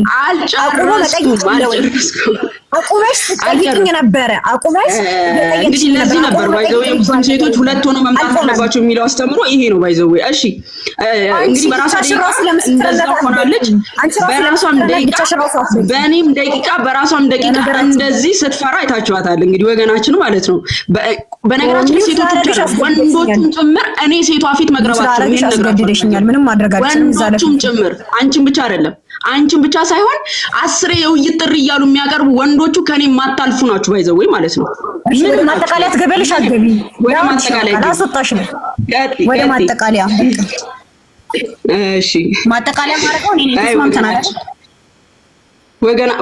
ወገናችን እንግዲህ እንደምታዩት ነውና እንደምታዩት ነው ምንም አይነት ላሲስ ብሎ መሰለኝ አንደኛ ነገር የፍራቻሽ ጥግ እኮ ሚውት ራሱ ያደረግሽ ነው በጣም የሚያስነው ነገር በጣም ደንግጠሻል እሺ ራስሽን ቆሰተሻል የታወቀሽ አይደለም በራስሽ ደቂቃ ፈርተሽ በእኔም ደቂቃ ፈርተሽ እኔ ለምን እንደመጣሽ እኔ ኢንተርቪው አደርግሽ ምን ይመጣሽ ምን ያደርግሽ እንደመጣሽ ጥያቄ ትመልሽ ይሁን ምን ልትሆኝ እንደመጣሽ ማለት ነው እሺ አረ ወገናችን ታውቁሽ እሺ በቃ አልጠይቅሽም በቃ ከጥያቄ በቃ አመልጠሻል ዛሬ ማለት ነው እሺ አሁን ማጠቃለያ ልስጥ ሚት አድርጊ እሺ እንግዲህ ስላሴ አስተምሮ በመጽሐፍ ቅዱስ ላይ ግልጽ በሆነና ሶስት አካል አንድ መለኮት ተብሎ የተነገረ መጽሐፍ ቅዱሳዊ እንደሆነ ነቢያት አንድ ነጠላ ማንነትን እንዳልሰበኩ እንዲሁም ደግሞ አላህ አንድ ነው የሚለው መፈክር ምንም ቁርአን ላይ አንድ ነጠላ ማንነት አለው የሚለው ማስረጃ አንድም እንደሌለ ተመልክተናል አሐድ የሚለው እንዴት እንደገባና ዋህድ የሚለው ደግሞ እንዴት እንደገባ አንድ ነጠላ ማንነትን ለማሳየት የገባ እንዳልሆነ በትክክል አሳይቻለሁ እኔ ከአባቶችም ትምህርት በትክክል አሳይቻታለሁ በአንደኛው ክፍለ ዘመን የነበሩ አባቶች አብ ወልድ መንፈስ ቅዱስ አንድ አምላክ እንደሆኑ የሚያምኑ አባቶችን አሳይቻታለሁ ሰማዕቱ ጀስቲን ማርቲን ምን ብሎ እንደተናገረ በአብ ወልድ በመንፈስ ቅዱስ ስም እናምናለን እናመልካቸዋለን ብሎ እንደተናገረ አብ ወልድ መንፈስ ቅዱስ በአንደኛው ክፍለ ዘመን የነበሩ አባቶች እንኳን በኒቂያ ጉባኤ ተመሰረተ ነው የሚል እንደበቀቀን የሚጮሁት ጩኸት አለና ያ ወሬ እንዱ ማስረጃ የሌለውና እኛ ከዛ ከኒቂያ ጉባኤ በፊት የነበሩ አባቶች የስላሴ አስተምሮን በግልጽ እንዳስተማሩ በትክክል በማስረጃም አሳይተናል መጽሐፍ ቅዱስ ላይ ነቢያት አንድ ነጠላ ማንነት አለው ብለው አንድም ቦታ አልተናገሩ ይልቁንም ጭራሹም የአካል ብዛህነት የመለኮት አንድነትን በአካል ብዛህነት እግዚአብሔር ከእግዚአብሔር ዘንድ እንዲያለ እግዚአብሔር እንፍጠር አለ ብለው ሲናገሩ የእግዚአብሔር ብዛህነቱን እንዲሁም ደግሞ በአዲስ ኪዳን ጌታችን ኢየሱስ ከአብ ወጥቼ ወደ ዓለም መጥቻለሁ ብሎ ወጣለች እንግዲህ ወገናችን ከአብ ወጥቼ ወደ ዓለም መጥቻለሁ በማለት ጌታችን ኢየሱስ እኔ በእርሱ ዘንድ ዋና ሰራተኛ ነኝ ብሎ ሲናገር የነበረው አምላክ ከእርሱ ዘንድ ወጥቶ ደግሞ ወደኛ እኛን መስሎ በመካከላችን እንደተመላለሰ መጽሐፍ ቅዱስ ፍንትው አድርጎ ይነግረናል አንድ ነጠላ ማንነት አለው ብሎ ያስተማረ አንድም ነብይም ሐዋርያም የለም በመጀመሪያ ደረጃ ወገናችን አላህ አንድ ነው ብለው ነው ነቢያት ሁሉ የሰበኩት አምላክ አንድ ነው ብለው ነው የሰበኩት ብላ ስትል ማስረጃ እንኳን ይላትም እኮ የመሐመድን መጽሐፍ እኮ ነው ይዛ የምታወራው የነቢያት መጽሐፍ እንደዛ እንዳለ ማስረጃ አምጪ ስላት ዘፍጥረት ነው የመጣች ኦኬ መጽሐፈ ምሳሌ ላይ ስጠይቃት በእርሱ ዘንድ እንደነበረ ሌላ አካል ሳሳያት ምን አለች ርዕሳችን አይደለም ስለ ስላሴ ያሳዩ ማለች ለምን መመለስ ስለማትችል ከዛ ምን አለች ጥበብ አለ እንጂ እግዚአብሔር ወልድ አላለም ማለች ጥበብ ማን ነው ክርስቶስ ኢየሱስ አንደኛ ቆሮንቶስ ምዕራፍ 1:24 ላይ የእግዚአብሔር ኃይልና ጥበብ ማን ነው ክርስቶስ ኢየሱስ ነው ተብሏል ስለዚህ ቅዱስ ቄርሎስም ሃይማኖተ አበው ምዕራፍ 7 ቁጥር 4 ላይ ሲናገር የእግዚአብሔር ጥበብ የተባለው ጥበብ የተባለው የእግዚአብሔር ልጅ ነው ወልድ ክርስቶስ ኢየሱስ ነው ብሎ ያብራራዋል። ኦኬ ስለዚህ መልስ ስለሌላት አይ ርዕሳችን አይደለም ማለች። ምክንያቱም ስላሴን ፍንትው አድርጎ ስለሚያሳይ የአካል ብዝሃነትን አንዱ በአንዱ ዘንድ እንደነበረ ስለሚያሳይ ማለት ነው። ግልጽ የሆነ የነቢያት አስተምሮ ስለሆነ አላህ አንድ ነው አምላክ አንድ ነው የሚል አስተምሮ በሐዋርያትም በነቢያትም ልታመጫት ወገናችን አምላክ አንድ ነው ብለሽ ራሱ የመጣሽው የት ነው? ዘፍጥረት ላይ የሙሴ መጽሐፍ ላይ እኮ ነው። የሙሴ መጽሐፍ ላይ ግን ሙሴ የአካል ብዝሃነትን አስተምሯል። እኔ ብሎ ተናግሯል አለች። እኔ ማለት አንድ ነጠላ ማንነትን የሚያሳይ ከሆነ እኛ ማለት ደግሞ ብዝሃነትን የሚያሳይ ነው ማለት ነው። ስለዚህ አላህ እኛ ብሎ ይናገራል። ስለዚህ ብዙ አካል ነው ማለት ነው። በራሷም ደቂቃ እንደዛ ስትፈራ አይታችኋታል። በራሴም ደቂቃ ደግሞ እኔ እየጠየቅኳት ደቂቃዬ ላይ እንዴት እየተረባረበች ስታወራ ተመልክተናታል ማለት ነውና በራስሽም ደቂቃ አፍረሻል፣ በእኔም ደቂቃ ደግሞ አልጠየቅም አይነት የሰው ደቂቃን መብላት አይነት ማለት ነው። ለማንኛውም ግን የስላሴ አስተምሮ መጽሐፍ ቅዱሳዊ የአባቶችም ትምህርት የሆነ ነው። ተውሂድ የሚል አስተምሮ ግን ከሙሐመድ ውጪ የማይታወቅ ሙሐመድ አምጥቶ ያስተማረው የተረት አስተምሮ እንጂ በነቢያት በኩል የማይታወቅ አስተምሮ ነው ማለት ነው። ሙሐመድ በ7ኛው ሴንቸሪ አምጥቶ ያስተማረው ትምህርት እንጂ ከዛ በፊት የነበሩ ሐዋርያትና ነቢያት የማያውቁት እንቶፎንቶ የሆነ ተረት ነው። ቅዱስ ጴጥሮስ እንደተናገረው በሁለተኛ ጴጥሮስ ምዕራፍ 1:16 ላይ በብልሃት የተፈጠረን ተረት ሳንከተል የጌታችን የኢየሱስ ክርስቶስን መምጣትና ኃይል አስታወቅናችሁ ብሏል። ስለዚህ በብልሃት የተፈጠረ አስተምሮን ሳይሆን እውነተኛ በነቢያት በኩል የተገለጠው ራሱን በሶስት አካል የገለጠውን አምላካችን ያህዌን እመኑት እያልናችሁ ኦኬ። አብዛኛው ጊዜ እንደውም በነገራችን ላይ ታመጣለች ብዬ እየጠበቅኳት የነበረው ጣዖት አምልኮ ነው ከህንድ ነው የመጣው ምናምን የሚል መፈክር ነበራችሁ። እሱን ይዘሽ ብትመጪ ነበረ ዛሬ ምን ሊያጋጥምሽ እንደሚችል ማለት ነው። ያንን ይዘሽ አልመጣሽም። ምክንያቱም ምን ሊያጋጥምሽ እንደሚችልና የተረጋገጠ ምንም አይነት ማስረጃ የሌለው ወሬን ከራሳችሁ አምጥታችሁ የምታወሩ እንደሆነ ግልጽ ስለሆነ ማለት ነው። ስለዚህ ስላሴ መጽሐፍ ቅዱሳዊ የሆነ ተውሂድ ግን በነቢያት በኩል የማይታወቅ ነቢያት የማያውቁት ሐዋርያት የማያውቁት በብልሃት የተፈጠረ የተረት አስተምሮ ሲቀጥል ደግሞ በቁርአኑ ስንመለከት አንድ ነጠላ ማንነት አለው ብሎ የሰበከ አንድም ነብይም ሆነ በቁርአኑ በራሱ አላህ አንድ ነጠላ ማንነት አለው ብሎ ያስተማረ አንድም በቁርአን አያ ላይ አንመለከትም ማለት ነው። ስላሴ በነቢያትም በሐዋርያትም የተሰበከ የነቢያት አስተምሮ ነው። ቀጥሉ ወታለሽ እህታችን።